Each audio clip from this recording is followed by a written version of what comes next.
அதில் நபிகள் நாயகம் ஸல்லல்லாஹு அலைஹி வஸல்லம் அவர்களை அல்லாஹ் எந்த ஒரு இடத்துலையும் தன்னுடைய இடத்தில் வைத்து பார்க்கவே இல்லை என்பதற்கு பல ஆதாரங்களை நேற்றைய தினம் பார்த்தோம். அதன் தொடர்ச்சியாக அல்லாஹ் நபிகள் நாயகம் ஸல்லல்லாஹு அலைஹி வஸல்லம் அவர்களுக்கு ஒரு கட்டளை இடுகிறான். ஷைத்தானுடைய தீங்கிலிருந்து நீ என்னிடத்தில் பாதுகாப்பு தேடிக்கிட்டே இரு. இப்படி ஒரு கட்டளை அல்லாஹ்வுடைய ரசூலுக்கு இருக்கிறது. ரசூல் ஸல்லல்லாஹு அலைஹி வஸல்லம் அவர்களுக்கு உள்ளக்கையே அல்லாஹ் இருந்தான் என்று சொன்னால், ஊடுருவி இருந்தான் என்று சொன்னால் ஷைத்தான் நெருங்கவே முடியாது.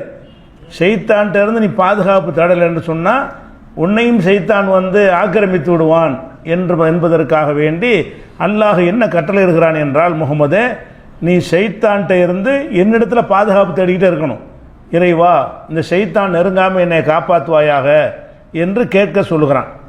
உதாரணத்துக்கு எடுத்துக்கொண்டால் 23வது அத்தியாயத்தில் 97, 98 வசனங்களில் ஒக்குல் நபியை நீங்கள் சொல்லுங்கள், ரப்பி அவுது பிக்க மின் ஹமசாத்தி ஷயாத்தீன், ஷைத்தானுடைய தூண்டுதலில் இருந்து இறைவா உன்னிடத்திலே நான் பாதுகாப்பு தேடுகிறேன்.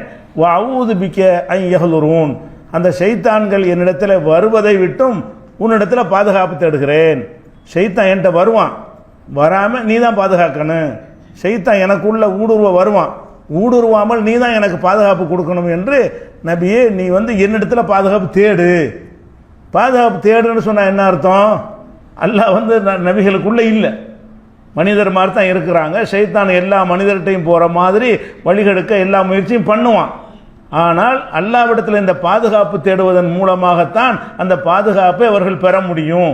அதுக்கு தான் சொல்கிறான், வக்குர் ரப்பி அவுது பிக்க மின் ஹமசாத்தி ஷயாத்தீன், ஷைத்தானுடைய தூண்டுதல்களை விட்டும் நான் உன்னிடத்திலே பாதுகாப்பு தேடுகிறேன் என்று இறைவனாகி என்னிடத்தில் நீ பிரார்த்தனை செய் என்று சொல்கிறான். இப்போ ஷைத்தான் கூட நெருங்குற அளவுக்கு தான் எல்லாரையும் படைத்திருக்கிற மாதிரி நபிகள் நாயகம் ஸல்லல்லாஹு அலைஹி வஸல்லம் அவர்களை படைத்திருக்கிறான். அவங்க அல்லாஹ்ட்ட பாதுகாப்பு தேடுவதன் மூலமாக அந்த பாதுகாப்பை பெற்றிருக்கிறார்கள், நெருங்க முடியாமல். அதே மாதிரி நம்ம அதிகமாக எல்லோரும் மனப்பாடம் வைத்திருக்கிற சின்ன சூறாக்கள் ஃபலக்கு நாசு, இந்த ரெண்டுமே என்ன? ஷைத்தானை விட்டு பாதுகாப்பு தேடுறது தான். யார் பாதுகாப்பு தேடுறது? நபிகள் பாதுகாப்பு தேடுறது. நம்மளும் தான் தேடுகிறோம். அது யாருக்குரிய முதல் கட்டளை? யார குல் நபிகள் நீங்கள் சொல்லுங்கள், அவுது பி ரப்பில் ஃபலக், அதிகாலை பொழுதுடைய இறைவனிடத்தில் நான் பாதுகாப்பு தேடுகிறேன். அப்போ அல்லாஹ்விடத்தில் பாதுகாப்பு தேடுமாறு ரசூல் ஸல்லல்லாஹு அலைஹி வஸல்லம் அவர்கள் கட்டளை எடுக்கிறான். அதே மாதிரி குல் அவுது பி ரப்பின் நாஸ், மனிதர்களுடைய இறைவனிடத்தில் நான் பாதுகாப்பு தேடுகிறேன் என்று நபியை நீங்கள் சொல்லுங்கள். அப்போ நபியை சொல்கிறான், அல்லாஹ் நீ தான் என்னை பாதுகாக்கணும். மின் ஷர்ரில் வஸ்வாசில் ஹன்னாஸில் லதி யுவஸ்விசு ஃபீ சுதூரின் நாஸ், மனித உள்ளங்களிலே தீய எண்ணங்களை விதைப்பான அந்த ஷைத்தான் என்னை நெருங்காமல் நீ தான் என்னை பாதுகாக்கணும் என்று பாதுகாப்பு தேட சொல்கிறான் என்று சொன்னால், இந்த வஹதத்துல் வஜூத் என்ற அத்வைதத்துக்கு இடம் இருக்குதா? அல்லாவே ரசூல் ஆயிடுவாங்க, ரசூல் தான் அல்லாஹ், அல்லாஹ் தான் ரசூல் என்று சொல்வதற்குரிய வாசல் கொஞ்சமாச்சும் திறந்திருக்குதான்னு சிந்திச்சு பாருங்கள். அந்த வாசல் எல்லாம் அடைச்சிடுறான். அதே மாதிரி ரசூல் ஸல்லல்லாஹு அலைஹி வஸல்லம் அவர்களை பல சந்தர்ப்பங்களில் பாவ மன்னிப்பு தேடுங்கிறான். அல்லாஹ் அவங்க பெரிய பாவங்களில் விட்டு பாதுகாக்கப்பட்டாலும் மனிதனுங்கிற முறையில் சில தவறுகள் அவங்கள்ட்ட ஏற்படும். அதுக்கு அல்லாஹ் என்ன சொல்லி கொடுக்குறான் என்றால், நபியே நீ என்னிடத்தில் பாவ மன்னிப்பு தேடிக்கிட்டே இருக்கணும். எந்த ஒரு நேரத்திலையும் யாரெல்லாம் என் பாவத்தை மன்னிச்சிரு என்று கேட்டுக்கொண்டே இருக்கணும் என்று பல சந்தர்ப்பங்களில் கட்டளை எடுக்கிறான். இதா ஜா நஸ்ருல்லாஹி வல் ஃபத், நஸ்ருங்கிற சூரா நமக்கெல்லாம் மனப்பாடமான சூரா தான். அதில் என்ன அல்லாஹ் சொல்கிறான்? அல்லாஹ்வுடைய உதவி உங்களுக்கு வரும் பொழுது, அல்லாஹ்வுடைய வெற்றி உங்களுக்கு வரும் பொழுது, கூட்டம் கூட்டமாக மக்கள் இந்த மார்க்கத்திலே நுழையும் பொழுது, ஒரு ஆயத்தன் நாச எதுகுலூன ஃபீ தீனில்லாஹி அஃப்வாஜா, இந்த மார்க்கத்திலே கூட்டம் கூட்டமாக மக்கள் நுழைவதை பார்க்கும் பொழுது, ஃபஸப்பிஹ் பிஹம்தி ரப்பிக, உமது இறைவனை போற்றி புகழ்வீராக, வஸ்தக்ஃபிருஹு, அவனிடத்தில் பாவ மன்னிப்பு தேடுவீராக. மக்கள் கூட்டம் கூட்டமாக அதிகமாக வந்துவிட்டால் என்ன நினைப்பு வரும்னு கேட்டால், நம்ம ஜெயிச்சிட்டோம், நம்முடைய பிரச்சாரம் வென்று விட்டது, நம்மையும் நம்பக்கூடிய மக்கள் உருவாகி விட்டார்கள்ங்கிற மாதிரியான ஒரு எண்ணம் பொதுவாக மனிதர்களுக்கு வரும். நீ ஒன்றால் நடந்தது கிடையாது, நான் தான் கொண்டாந்து சேர்த்துருக்கிறேன் என்பதற்கு அல்லாஹ் என்ன செய்கிறான்னு கேட்டால், அந்த மாதிரி கூட்டம் கூட்டமாக மக்கள் வந்தாங்கன்னா அஸ்தக்ஃபிருல்லாஹ், யா அல்லாஹ் உன்னிடத்தில் நான் பாவ மன்னிப்பு தேடுகிறேன். ஏதாவது தப்பான எண்ணங்கள் இந்த கூட்டம் வந்ததற்கு நான் தான் காரணமோ, இந்த மாதிரி ஏதாவது எண்ணங்கள் வந்திருக்குமோ என்பதற்காக வேண்டி அல்லாஹ் பாவ மன்னிப்பு தேட சொல்கிறான். பாவ மன்னிப்பு தேடினால என்ன அர்த்தம்? பாவத்தை மன்னிக்கிறவன் ஒரு ஆள், மன்னிப்பு கேட்குற ஆள் ஒரு ஆள். பாவ மன்னிப்பு தேடினாலே பிரிஞ்சதா இல்லையா? மன்னிப்பு தேடினோம் என்று சொன்னால் அத்வைதம் அல்லாஹ் தான் ரசூல், ரசூல் தான் அல்லாஹ் என்று இருக்குமே. ஆனால் அது ஏன் மன்னிப்பு கேட்கணும்? அவர் தான் அல்லாஹ்வா இருக்கிறாரு. அப்போ மன்னிப்பு கேட்கறதுன்னு சொன்னாலேயே இவர் வேற இறைவன் வேற என்பதற்கு இந்த 110வது அத்தியாயம் முழு ஆதாரமாக இருக்கிறது. அதே மாதிரி மேலும் 23 118 அல்லாஹ் சொல்லுகிறான், ஒக்குர் ரப்பிஃபிர் வர்ஹம், நபியே நீ சொல்லு, ரப்பிஃபிர் இறைவா மன்னிப்பாயாக, இறைவா அருள் புரிவாயாக, வந்த ஹைருர் ராஹிமீன் அருள் புரியக்கூடியவர்கள் நீ சிறந்தவன் என்று சொல்லி என்கிட்ட மன்னிப்பு கேளு. ரசூலுல்லாஹ் கட்டளை, நம்மளும் தான் மன்னிப்பு கேட்கணும். இந்த மன்னிப்பு கேட்கிற கட்டளை முதல்ல ரசூலுல்லாஹ்வுக்கு தான். ஒக்குள் நீங்கள் சொல்லுங்கள், ரப்பி கஃபீர் வர்ஹம், இறைவா என்னை மன்னித்து அருள் புரிவாக என்று என்னிடத்தில் துவா செய்வாயாக அப்படின்னு நல்லா கேட்குறான். அதே மாதிரி போருக்காக அறிவிப்பு செய்யும் பொழுது சில பேர் என்ன செய்வாங்கன்னா பொய்யான காரணம் சொல்லி போருக்கு வரமாட்டாங்க. ரசூல் ஸல்லல்லாஹு அலைஹி வஸல்லம் அவர்கள் நெருக்கடியான கட்டத்தில் எல்லாரும் யுத்தத்துக்கு வாங்கன்னு கூப்பிடுவாங்க. எதிரிகள் நாட்டையே அபகரிக்கிறதுக்கு வர்றான், அவன்கிட்ட காப்பாற்ற வேண்டுமானால் எல்லாரும் வாங்க நம்ம சமுதாயத்தை காப்பாற்றணும்னு அழைப்பு கொடுப்பார்கள். மூமின்கள்லாம் போயிடுவார்கள். உடல்நிலை சரியில்லாதவங்க பலவீனர்கள்லாம் போகாமல் இருப்பாங்க, அவங்களுக்கு அந்த அனுமதி இருக்கிறது. முனாஃபிக் இருந்தால் பாருங்க, அவன் என்ன செய்வான்னு கேட்டால் ஏதாவது பொய்யான காரணம் சொல்லி, உடம்பு சரியில்லை, வயிற்று வலியாக இருக்குது, தலைவலி, ஏதாவது காரணம் சொல்லி கொண்டு அவன் போகாமல் இருப்பான். போர் முடிஞ்சு வந்த உடனே இந்த பொய்யான காரணத்தை சொல்லி ரசூலுல்லாஹ்ட்ட சொல்லி மன்னிப்பு கேட்டு போயிடுவாங்க. நான் வரத்தான் இருந்தேன், திடீர்னு மனைவிக்கு உடம்பு சரியில்லை, திடீர்னு அப்படி இப்படி ஏதாவது சொல்லி ஏமாற்றிட்டு போயிடுவாங்க. இதை பற்றி ரசூலுல்லாஹ் மன்னித்து அனுப்பிடுவாங்க. இது அல்லாஹ் கண்டிக்கிறான். அஃபல்லாஹு அன்க, நான் உன்னை மன்னிச்சிட்டேன், இருந்தால் லிம அதின் தலகும், நீ எப்படி அவங்களுக்கு அனுமதி கொடுத்தாய்? அவங்களுடைய முகத்திரையை கிழிக்கிறதுக்கு முன்னாடி அவன் சொல்கிற பொய்யான காரணத்தை ஏற்றுக்கொண்டு எப்படி நீ அவங்களுக்கு அனுமதி கொடுத்தாய் என்று அல்லாஹ் கண்டித்து விட்டு, இது தப்பு, நீ தப்பு செய்துட்டாய், இருந்தால் நான் உன்னை மன்னிச்சிட்டேங்கிறான். அஃபல்லாஹு அன்க, அல்லாஹ்வாகிய நான் உங்களை மன்னித்து விட்டேன் என்று சொல்லிவிட்டு இந்த காரியத்தை நீங்கள் செஞ்சிருக்க கூடாது என்று அல்லாஹ் சொல்லி காட்டுகிறான். இப்படி நபிகள் நாயகம் ஸல்லல்லாஹு அலைஹி வஸல்லம் அவர்களையே இந்த வஹதத் ருஜூதுன்னு சொல்லக்கூடியவர்கள் எதை ஆதாரமாக நிறுத்துகிறார்கள்? அதுக்கு மாற்றமாக அல்லாஹ் வேறு தான், நபி வேறு தான். நபிக்கு அல்லாஹ்வுடைய எந்த ஒரு சிஃபத்தும், எந்த ஒரு தன்மையும், எந்த ஒரு பவரும், எந்த ஒரு அதிகாரமும் கொடுக்கப்படவே இல்லை என்பதை இதை வைத்து வழங்கிக் கொள்கிறோம். அடுத்ததாக இந்த அத்வைத கொள்கையுடையவர்கள், இந்த அரசில் இல்லை எங்கேயும் இருக்கிறான் என்று சொல்லக்கூடியவர்கள் தங்களுடைய கருத்துக்கு சான்றாக ஒரு ஹதீஸையும் எடுத்து வைப்பார்கள். அந்த ஹதீஸை நாளைக்கு உங்கள்கிட்ட சொல்லி காட்டவும் செய்வாங்க இல்லையா? அதனால் அந்த ஹதீஸை நீங்கள் தெரிஞ்சுக்கிட்டீங்கன்னு சொன்னால் எப்படி அந்த கருத்து அந்த ஹதீஸில் இருக்குதா, அப்படி தான் அந்த ஹதீஸை புரிஞ்சுக்கிறணுமா என்பதற்காக வேண்டி அதையும் நம்ம எடுத்து வைத்து அதற்கான விளக்கத்தையும் பார்ப்போம். அந்த ஹதீஸ் என்னன்னு சொன்னால், இது புகாரில் 6502வது ஹதீஸாக வருகிறது. மன் ஆதாலி வலியன் ஃபகத் ஆதன்துஹு பில் ஹர்பி, யார் என்னுடைய நேசரை பகைத்து கொள்கிறானோ, அல்லாஹ் சொல்கிறான், ஒரு வலியை, ஒரு நேசரை யார் பகைத்து கொள்கிறானோ ஃபகத் ஆதன்துஹு பில் ஹர்பி, நான் அவனுக்கு எதிராக போர் பிரகடனம் செய்கிறேன். எனது நேசரை ஒருவன் பகைத்து கொண்டான் என்று சொன்னால் அவனுக்கு எதிராக நான் யுத்தம் செய்கிறேன் என்று அல்லாஹ் டிக்ளேர் பண்ணுறான். சொல்லிட்டு அதன் தொடர்ச்சியாக ஒமா தகர்ரப இலை அப்தி பிஷையின் அஹப்ப இலைய மிம் மஃப்தரல் தோ இலைஹி அலைஹி, ஒரு அடியான் என்னை நெருங்குவதாக இருந்தால் நான் கடமையாக்கின காரியங்கள் மூலமாகத்தான் நெருங்க முடியும். என்னை ஒரு அடியான் நெருங்குவதாக இருந்தால் என்னென்ன கடமையை அவனுக்கு செஞ்சு ஆக்கியிருக்கிறேனோ அந்த கடமையை செஞ்சு தான் நெருங்க முடியுமே தவிர வேறு எந்த வகையிலும் என்னோட நெருங்க இயலாது அப்படின்னு வருது. ஒமா யஸால் அப்தி எத்தகர்ரபு இலை பின் நவாஃபிலி, ஆனால் நஃபிலான வணக்கங்கள் மூலமாக கூடுதலாக நெருங்க முடியும். கடமையான வணக்கங்கள் மூலமாக தான் என்னை நெருங்க முடியும். நாங்கள் அவுளியா நல்லடியார் ஒரு வணக்கமும் செய்ய தேவையில்லை, நாங்கள் இறை நேசர்கள் ஆகிட்டோம் அப்படின்லாம் நீங்கள் சொல்ல முடியாது. நான் உனக்கு என்னென்ன கடமையை சொல்லியிருக்கணும் அது எல்லாத்தையும் செய்யணும், செஞ்சால் நெருங்குவேன். அதோட நஃபிலான கூடுதலான கடமை இல்லாமல் உபரியான வணக்கங்கள் செய்வதன் மூலமாக அதிகமாக நெருங்க முடியும். இது வரைக்கும் பிரச்சனை இல்லை. அடுத்து என்ன செய்யுதுன்னு கேட்டால், ஹத்தா உஹிப்புஹு, இப்படி அதிகமான நஃபில்களை தொழுவதன் வணக்கத்தை செய்வதன் மூலமாக நான் அவனை விரும்பிடுவேன். ஃபைதா அஹ்பப்துஹு, அவனை நான் விரும்பிவிட்டால் குன்து சம்அஹுல்லதி யஸ்மஉ பிஹி, அவன் கேட்கிற காதாக நான் ஆயிருவேன். அல்லாஹ் சொல்றான், ஒரு அடியானை நான் விரும்பி விட்டேன் என்று சொன்னால் அவன் கேட்கிற காது இருக்குல்ல, அந்த காது அவன் காதுகளை நான் தான் அந்த காது, அவன் கேட்கிற காதாக நான் ஆகிவிடுவேன். ஓ பசரகுல்லதி யுபுசிரு பிஹி, அவன் பார்க்கிற கண்ணாக நான் ஆயிருவேன். ஒரு நல்லடியாராக இருக்கிறாரு, கடமையை செய்கிறாரு, நஃபிலையும் செய்கிறாரு, அவர் என்கிட்ட நெருங்கி விடுகிறாரு, நெருங்கணும்னு நான் விரும்பி விடுகிறேன். விரும்பினா என்ன ரிசல்ட்டு? நான் ஒருத்தரை விரும்பிட்டேன் என்று சொன்னால் அவருடைய கண்ணில் நான் தான், அது அவருடைய காது அவருடைய காதில் நான் தான், அவருடைய கண்ணாக நான் ஆகிவிடுவேன், அவருடைய காதாகவும் நான் ஆகிவிடுவேன். ஓ எதகுள்ளத்தி எபுத்து சுபிகா, எதை கொண்டு பிடிப்பார் அந்த கையாவும் நான் ஆயிடுவேன். அவருடைய கை அவர் கை கிடையாது. அல்லாவை நெருங்கின ஒரு அடியாராக இருந்தால் அவருடைய கை இல்லைன்னு, என் கை தான் அது. ஒரு ரிஜிலகுள்ளத்தி எம்சிபிகா, அவன் நடக்கிற காலாக நான் ஆயிடுவேன். ஒரு அடியார் கடமையை செய்கிறார், கடமையை செஞ்சு என்னை நெருங்குறாரு, நஃபிலை செஞ்சு மேலும் நெருங்குறாரு, அதனால் நான் விரும்பிடுறேன். இதுக்கு பிறகு ரிசல்ட் என்ன என்று சொன்னால், விரும்பின ஆளாக ஆயிட்டார்னு சொன்னால் அவருடைய கண்ணு என் கண்ணு, நான் தான் அந்த கண்ணு, அவருடைய காது நான் தான், அவருடைய கை நான் தான், அவருடைய காலே நான் தான், இப்படி சொல்வதாக அந்த ஹதீஸில் இதை எடுத்துக்கிறாங்க. பார்த்தீர்களா, மகான்கள் அவுளியாக அல்லாஹ் ஆயிடுறாங்களா இல்லையா? மகான்கள் அல்லாஹ்வுடைய முகப்பத்தை பெற்று விட்டார்கள் என்று சொன்னால் அவங்க கையை கிடையாது, அல்லாஹ்வுடைய கையுங்க. அப்போ அல்லாஹ்வுடைய கையை கொண்டு என்னெல்லாம் செய்ய முடியும் அதெல்லாம் அவரால் செய்ய முடியும். அல்லாஹ்வுடைய காலை கொண்டு எதெல்லாம் செய்ய முடியுமோ அதெல்லாம் அவர் செய்வார். அல்லாஹ்வுடைய பார்வைன்னா என்ன அர்த்தம்? நம்ம இவ்வளோதான் பார்க்க முடியும். மனுஷன் பார்வைன்னா இவ்வளோதான், வெளிச்சம் இருக்கணும், ஒரு குறிப்பிட்ட டிஸ்டன்ஸ் இருந்தால் தான் பார்க்க முடியும். இருட்டில் பார்க்க முடியாது, முதுகுக்கு பின்னாடி பார்க்க முடியாது, அதிக கிட்ட வந்தாலும் இப்படி இருந்தாலும் பார்க்க முடியாது, அதிக தூரத்துக்கு போனாலும் பார்க்க முடியாது. அப்போ நம்முடைய பார்வை லிமிட்டுக்குள்ள ஒரு பார்வை. இந்த நல்லடியார் ஆயிட்டார்னு சொன்னால் அவருடைய பார்வை நானும் ஆயிட்டேன்னா என்ன அர்த்தம்?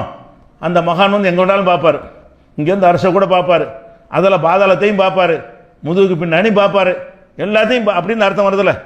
இந்த ஹதீஸை வைத்து கொண்டு என்ன செய்கிறார்கள் என்று கேட்டால், அவனுடைய பிடிக்கிற கை நான் தான், நடக்கிற கால் நான் தான், கேட்குற காது நான் தான், வாய் நான் தான், எல்லாமே விடுகுது, பார்வை நான் தான் சொல்லி இதை எடுத்துக்கொண்டு என்ன செய்கிறாங்க? பார்த்தீர்களா, அல்லாஹ் தான் அவுலியாக்கள் தான் அல்லாஹ், மகான்கள் அல்லாஹ்வாக தான் இருக்கிறாங்க அப்படிங்கிற ஒரு வாதத்தை என்ன செய்கிறாங்க? வைக்கிறார்கள்.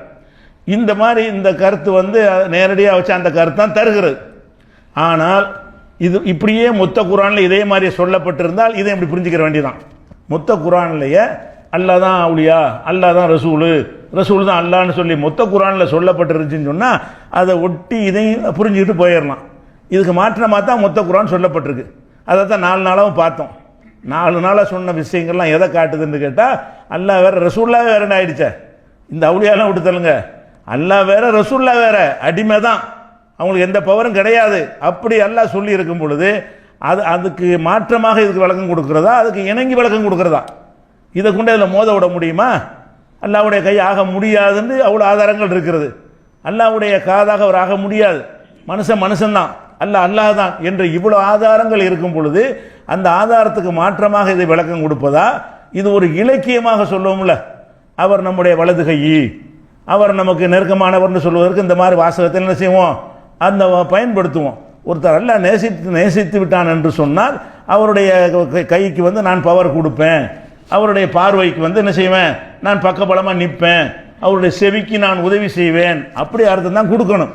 அப்படி அர்த்தம் தான் கொடுக்கணும் என்பதற்கு இந்த ஹதீஸிலேயே இதுக்கு அடுத்த வரி, இது வரைக்கும் வாசிச்சோம்ல, அதுக்கு அடுத்த வரியில் என்ன வருதுன்னு கேட்டால், கையாயிருவேன் காலாயிருவேன் அர்த்தம் தெரியுமா?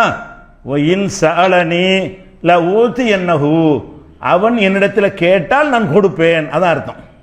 அதாவது அவன் கையாவன் ஆகலை, கையாவன் காலாவன் சொன்னதுக்கு அர்த்தம் என்ன என்று கேட்டால், இன் சஅலனி ல ஊத்தி என்னஹு, என்ற கையேந்தி அவன் கேட்டால், யாரை நான் நேசித்து விட்டேனோ அந்த நேசத்திற்குரிய ஒருவன் என்னிடத்தில் கையேந்தி கேட்டால் ல ஊத்தி என்னஹு, அவனுக்கு கொடுப்பேன்.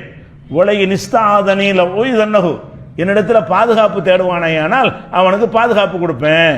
அப்போ கையாவது காலாவது அவரே ஒன்றும் செஞ்சிட இயலாது. நெருக்கமானவர் ஆயிட்டார்னு சொன்னால், இறைவா என்னை மன்னிச்சிருந்தா அல்லாஹ் மன்னிப்பான், இறைவா என் கஷ்டத்தை தீர்த்துருந்தா தீர்ப்பான், இறைவா என்னை இந்த துன்பத்திலிருந்து காப்பாற்றுனா காப்பாற்றுவான். யார் அல்லாஹ்வுக்கு நெருக்கமானவங்கள் ஆயிடுறாங்களோ அவங்க துவாவை ஏற்றுக்கொள்வேன் என்பதுதான் இதுக்கு அர்த்தம். இந்த அர்த்தம் இந்த ஹதீஸில் இருக்குது. அப்போ கையாவே காலாவை ஆயிட்ட பிறகு அல்லாட்ட போய் கேட்கணும், நீங்கள் அடுத்த துண்டை பாருங்கள், அவர் கையாயிட்டார், அல்லாஹ்வுடைய காலாவும் ஆயிட்டார், அப்புறம் எதுக்கு அல்லாட்ட துவா செய்யணும்? அவரே தானே இருக்கு, அவர் தன்னிட்டு கேட்டுக்க வேண்டியதானே, தானே செஞ்சுக்கிற வேண்டியதானே. ஆவலேங்கிற அர்த்தத்தை அடுத்த வரி ரசூலுல்லாஹ் போட்டுறாங்க. கையாயிருவேன் காலாயிருவேன் சொல்லிவிட்டு அடுத்த வார்த்தை எப்படி வருதுன்னு கேட்டால், என்னிடத்தில் கேட்டால், அப்போ நீ வேற தான் நான் வேற தான், நீனா செஞ்சுக்கிற இயலாது, என்கிட்ட தான் கேட்கணும் அப்படின்னு சொன்னால் கை ஆகலண்டு ஆகும். நெசமாக அந்த கைங்கிற அர்த்தம் கிடையாது, காலாக ஆகலண்டு வருது. அப்போ இப்படித்தான் விளங்கணும் என்பதற்காக தான் ரசூல் அதை இணைச்சி சொல்கிறாங்க. ஒயின் சாலனி, அவன் என்னிடத்தில் கேட்டால் லவுத் என்ன கொடுப்பேன். இந்த கேட்டால் கொடுப்பேன்கிறது அதே ஹதீஸில் அதுக்கு அடுத்த வரி தான் இது. கேட்டால் கொடுப்பேன் என்ன அர்த்தம்?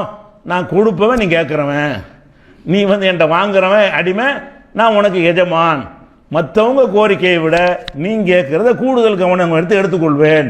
அப்படி தானே செய்வான். அல்லாஹ் தன்னோட நேசத்துக்குரியவர்கள் ஒருத்தர் ஆக்கிட்டான்னு சொன்னால் அவங்களுடைய கோரிக்கையை ஏற்றுக்கிடுவான், கொஞ்சம் கூடுதல் முக்கியத்தோடு ஏற்றுக்கொள்வான். அதுதான் அதுக்கு அர்த்தம் என்பதை அடுத்த வரியில் காட்டிடுறான். இதை வேறு வேறு வசனங்கள், அல்லாவாக மனிதன் ஆக முடியாதுங்கிற அந்த வசனங்கள்லாம் வைத்தும் பார்க்கணும். அது போக இவங்க கையாயிட்டாங்க காலாயிட்டாங்கன்னு இருந்தார்களே, ஆனால் இந்த மாதிரியா இறை நேசத்துக்குரியவர்கள்லாம் உலகத்தில் இப்போ இருக்கிறாங்களா, செத்து போயிட்டாங்களா? இந்த நேசத்துக்குரியவர்னு சிலர் இருந்திருப்பாங்கல்ல, யார் யார் நம்ம கண்டுபிடிக்க முடியாது. ஆனால் ஒவ்வொரு காலத்திலும் அல்லாஹ்வுக்கு விருப்பமானவர்கள் சிலர் இருப்பாங்க. அவங்கெல்லாம் இப்போ இருக்கிறாங்களா, மூத்தா போயிட்டாங்களா?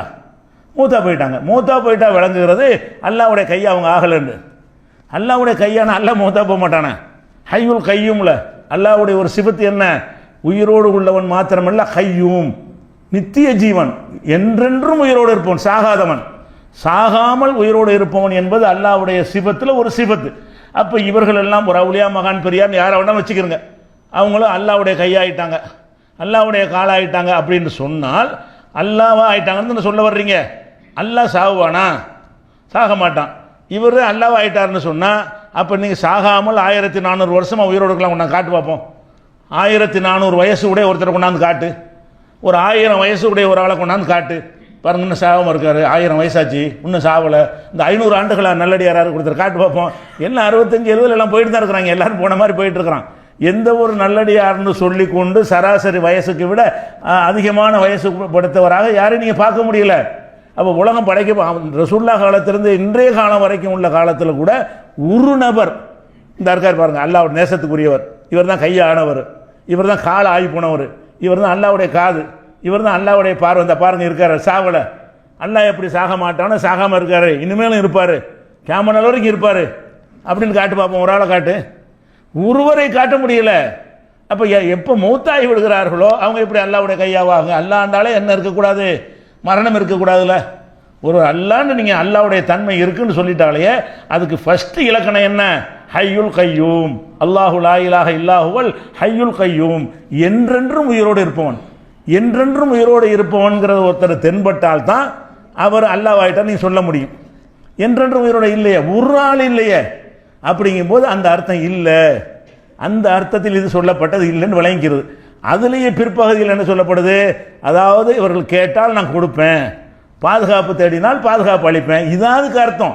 வேறு வேறு ஆட்கள் கேட்குறதை விட எனக்கு நெருக்கமானவராக ஒருத்தர் ஆயிட்டார்னு சொன்னால் அவருடைய துவாவுக்கு நான் கூடுதலாக மதிப்பு கொடுப்பேன். இதை தவிர வேறு அர்த்தம் இல்லை. ஒரு பேச்சுக்கு புரிந்து கொள்வதற்காக வேண்டி இதே மாதிரி இன்னொரு ஹதீஸ் இருக்குது, இப்படி தான் நீ விளங்குற, இதே மாதிரி இந்த ஹதீஸை நீ விளங்குவியா? நம்ம அவங்கள்ட்ட கேட்கணும், இந்த மாதிரி அத்வைதம் பேசக்கூடியவன்ட்ட கேட்கணும், இந்த மாதிரி அவுலியா மகான்லாம் என்னவாயிடுறாங்க, அல்லவா ஆயிட்டாங்கல்ல. சரி, இன்னொரு ஹதீஸ் இருக்கிறது, இது முஸ்லீமில் வரக்கூடிய ஹதீஸ். அல்லாஹ் என்ன செய்வான்னு கேட்டால் கியாமத்தில் எல்லாத்தையும் கூப்பிடுவான். கூப்பிட்டு ஒருத்தனை கூப்பிடுவான், ஆதமுடைய மகனே, நான் நோய்வாய்ப்பட்டிருந்தேன்ல துன்யாவில், நோய்வாய்ப்பட்டிருக்கும் பொழுது என்னை ஏன் நீ நோய் விசாரிக்க வரலை என்று கேட்பான். யார்கிட்ட கேட்பான்? மனுஷன்கிட்ட கேட்பான், இறைவன் கேட்பான். நீங்களாக இருக்கலாம், நானாக இருக்கலாம். ஒரு மனிதனை கூப்பிட்டு விசாரிப்பான், எபுன ஆதம், ஆதமுடைய மகனே, மறில் தூ, நான் நோய்வாய்ப்பட்டு இருந்தேன் துன்யாவில், ஃபலம் தாவுதுனி, நோய் விசாரிக்க நீ வரலையே ஏன் அப்படின்னு கேட்பான். அந்த அடியான் சொல்லுவான், யா ரப்பி கைஃப அவுதுக, நான் உன்னை எப்படி ரப்பை உன்னை எப்படி நான் நோய் விசாரிக்கிறது? அந்த ரப்புல் ஆலமீன், நீ ரப்புல் ஆலமீனாக இருக்கிற, அகிலத்தின் அதிபதியான உனக்கு நோய் வருமா? உன்னை நீ நோயாளி எப்படி, நீ எப்போ நோயாளியாக இருந்த, உனக்கு எப்படி நோய் வரும்? உன்னை எப்படி நான் விசாரிக்கிறது அப்படின்னு அவன் கேள்வி கேட்பான். அப்போ அல்லாஹ் சொல்லுவான், அமா அலிம்த அன் அப்தி ஃபுலானன், இந்த நபர் ஒரு நாள் நோய்வாய்ப்பட்டார் தெரியுமா? ஒரு ஆளை சொல்லுவான், இவனுக்கு தெரிஞ்ச ஒரு ஆள் நோய்வாய்ப்பட்டிருப்பார், அவரை சுட்டி காட்டி, இந்த நபர் நோய்வாய்ப்பட்டார் தெரியுமா, நீ அவரை போய் பார்த்தியா? பார்க்கல, இல்லை நீ அவரை பார்த்திருந்தாயானால் ல வஜத்தனி இந்தஹு, அவனிடத்தில் என்னை நீ பார்த்திருப்பாய். நோயாளியை நீ பார்த்தாயானால் அந்த நோயாளியை நீ பார்க்கல, என்ன தான் பார்த்த. உலகத்தில் உள்ள ஒரு நோயாளியை நோய் விசாரிக்க போனால் நோயாளியை விசாரிக்க போறீங்கன்னு அர்த்தம் கிடையாது, என்னையத்தான் விசாரிக்கிறீங்க என்று அர்த்தம். அந்த இடத்துல என்னையை பார்த்திருப்பாய் நல்லா சொல்லுவானா. அதுக்கு அடுத்து அடுத்து கேட்பான்ல இன்னொன்று, எப்படி ஆதம் வேற ஒருத்தன் கூப்பிட்டு, ஆதமுடைய மகனே இஸ்தாம் துக, உங்ககிட்ட உணவு கேட்டு வந்தேனே, பழம் துத்துவைமணி, எனக்கு நீ உணவு தரலையே. அல்லாஹ் அடியான்ட்ட கேட்பானா, உங்ககிட்ட உணவு வேணும்னு பசிக்குன்னு கேட்டு வந்தான்ல, நீ எனக்கு உணவு தரல. அவன் கேட்பான், யாரப்பி கைஃப உத்தீமுக, இறைவா நான் எப்படி உனக்கு உணவு தருவது, வந்த ரப்புல் ஆலமீன், நீ அகிலத்துக்கு அதிபதியாக இருக்கும் பொழுது உனக்கு உணவு இதெல்லாம் தேவையில்லையே அப்படின்னு சொன்னோடனே அல்லாஹ் சொல்லுவானா, அம்மா அலிம்த அன்னஹு இஸ்ததாமக அப்தி ஃபுலான், இன்னும் அடியான் உன்ட்ட உணவு கேட்டு வரலையா, பசிக்குதுண்டு நீ விரட்டி விடலையா, அவனுக்கு நீ கொடுத்துருந்தாயானால் அங்கே என்னையை பார்த்திருப்பாய் அப்படின்னு வருது. அதுக்கப்புறம் அல்லாஹ் கேட்பானா, ஆதமுடைய மகனே உன்னிடத்துல தண்ணி வேணும்னு கேட்டனே, என் தண்ணி தரல, நீ எப்போ தண்ணி கேட்ட, நான் எப்போ இல்லைன்னு சொன்னேன், நீ ரப்புல் ஆலமீனா இருக்கிற நீ சொல்லுவான். அல்லாஹ் என்ன சொல்லுவான், இந்த இத்தனாம் தேதி இந்த நபர் ஒருத்தன் தண்ணி கேட்டு வந்தானா, தண்ணி வச்சுக்கிட்டு இல்லைன்னு சொல்லி விரட்டி விட்டியா, அந்த இடத்துல நீ கொடுத்துருந்தாயானால் அங்கே நீ என்னையை பார்த்திருப்பாயின்னு அல்லாஹ் சொல்லியிருப்பானா. அதுக்கடுத்து இது முஸ்லீமில் வரக்கூடிய ஆதாரப்பூர்வ ஹதீஸ். அப்போ இந்த ஹதீஸில் என்ன விளங்குதுன்னு கேட்டால், அந்த பிச்சை எடுக்க வர்றாங்கல்ல அவன்லாம் அல்லாஹ் இப்போ இந்த வாத பிரகாரம் பார்த்தீங்கன்னா பிச்சை கேட்டு வர்றான் பாருங்க, அவனுக்கு கொடுத்தா நீ அல்லாஹ்வுக்கு கொடுத்த மாதிரின்னு சொல்லிவிட்டான். அப்போ நீ அதே மாதிரி இதை வழங்கினான். எதை வழங்கின மாதிரி, அல்லாஹ்வுடைய கையாயிட்டாரு, அல்லாஹ்வுடைய காலாயிட்டாருன்னு சொன்னீங்கள. அப்போ இந்த பிச்சை கேட்டு வர்றவன்லாம் அவன் கேட்டு வரல, அல்லாஹ் தான் கேட்டு வந்திருக்கான். உங்கள்கிட்ட பிச்சை கேட்டு பசிக்குதுன்னு சாப்பாடு கேட்டு வந்தான்னு அவன்லாம் யாரு, அப்படி தானே வருது. நீ அவனுக்கு சாப்பாடு கொடுத்துருந்தால் அங்கே என்னை பார்த்திருப்பாய், நான் தான் வந்தேங்கிறான். அப்போ பிச்சைக்காரன்லாம் அல்லான்னு சொல்லி இனிமேல் சொல்லுவியா, நீ எப்போ சொல்லுவியா, நீ அவுளியாவுக்கு சொன்னது இல்லை பிச்சைக்காரன் கொண்டு சொல்லிவிட்டான். இப்போ நீ அவுளியாவுக்கு கொடுத்த இந்த சிறப்பை பிச்சைக்கார லெவலில் கூட அனுப்பாட்டிவிட்டான்.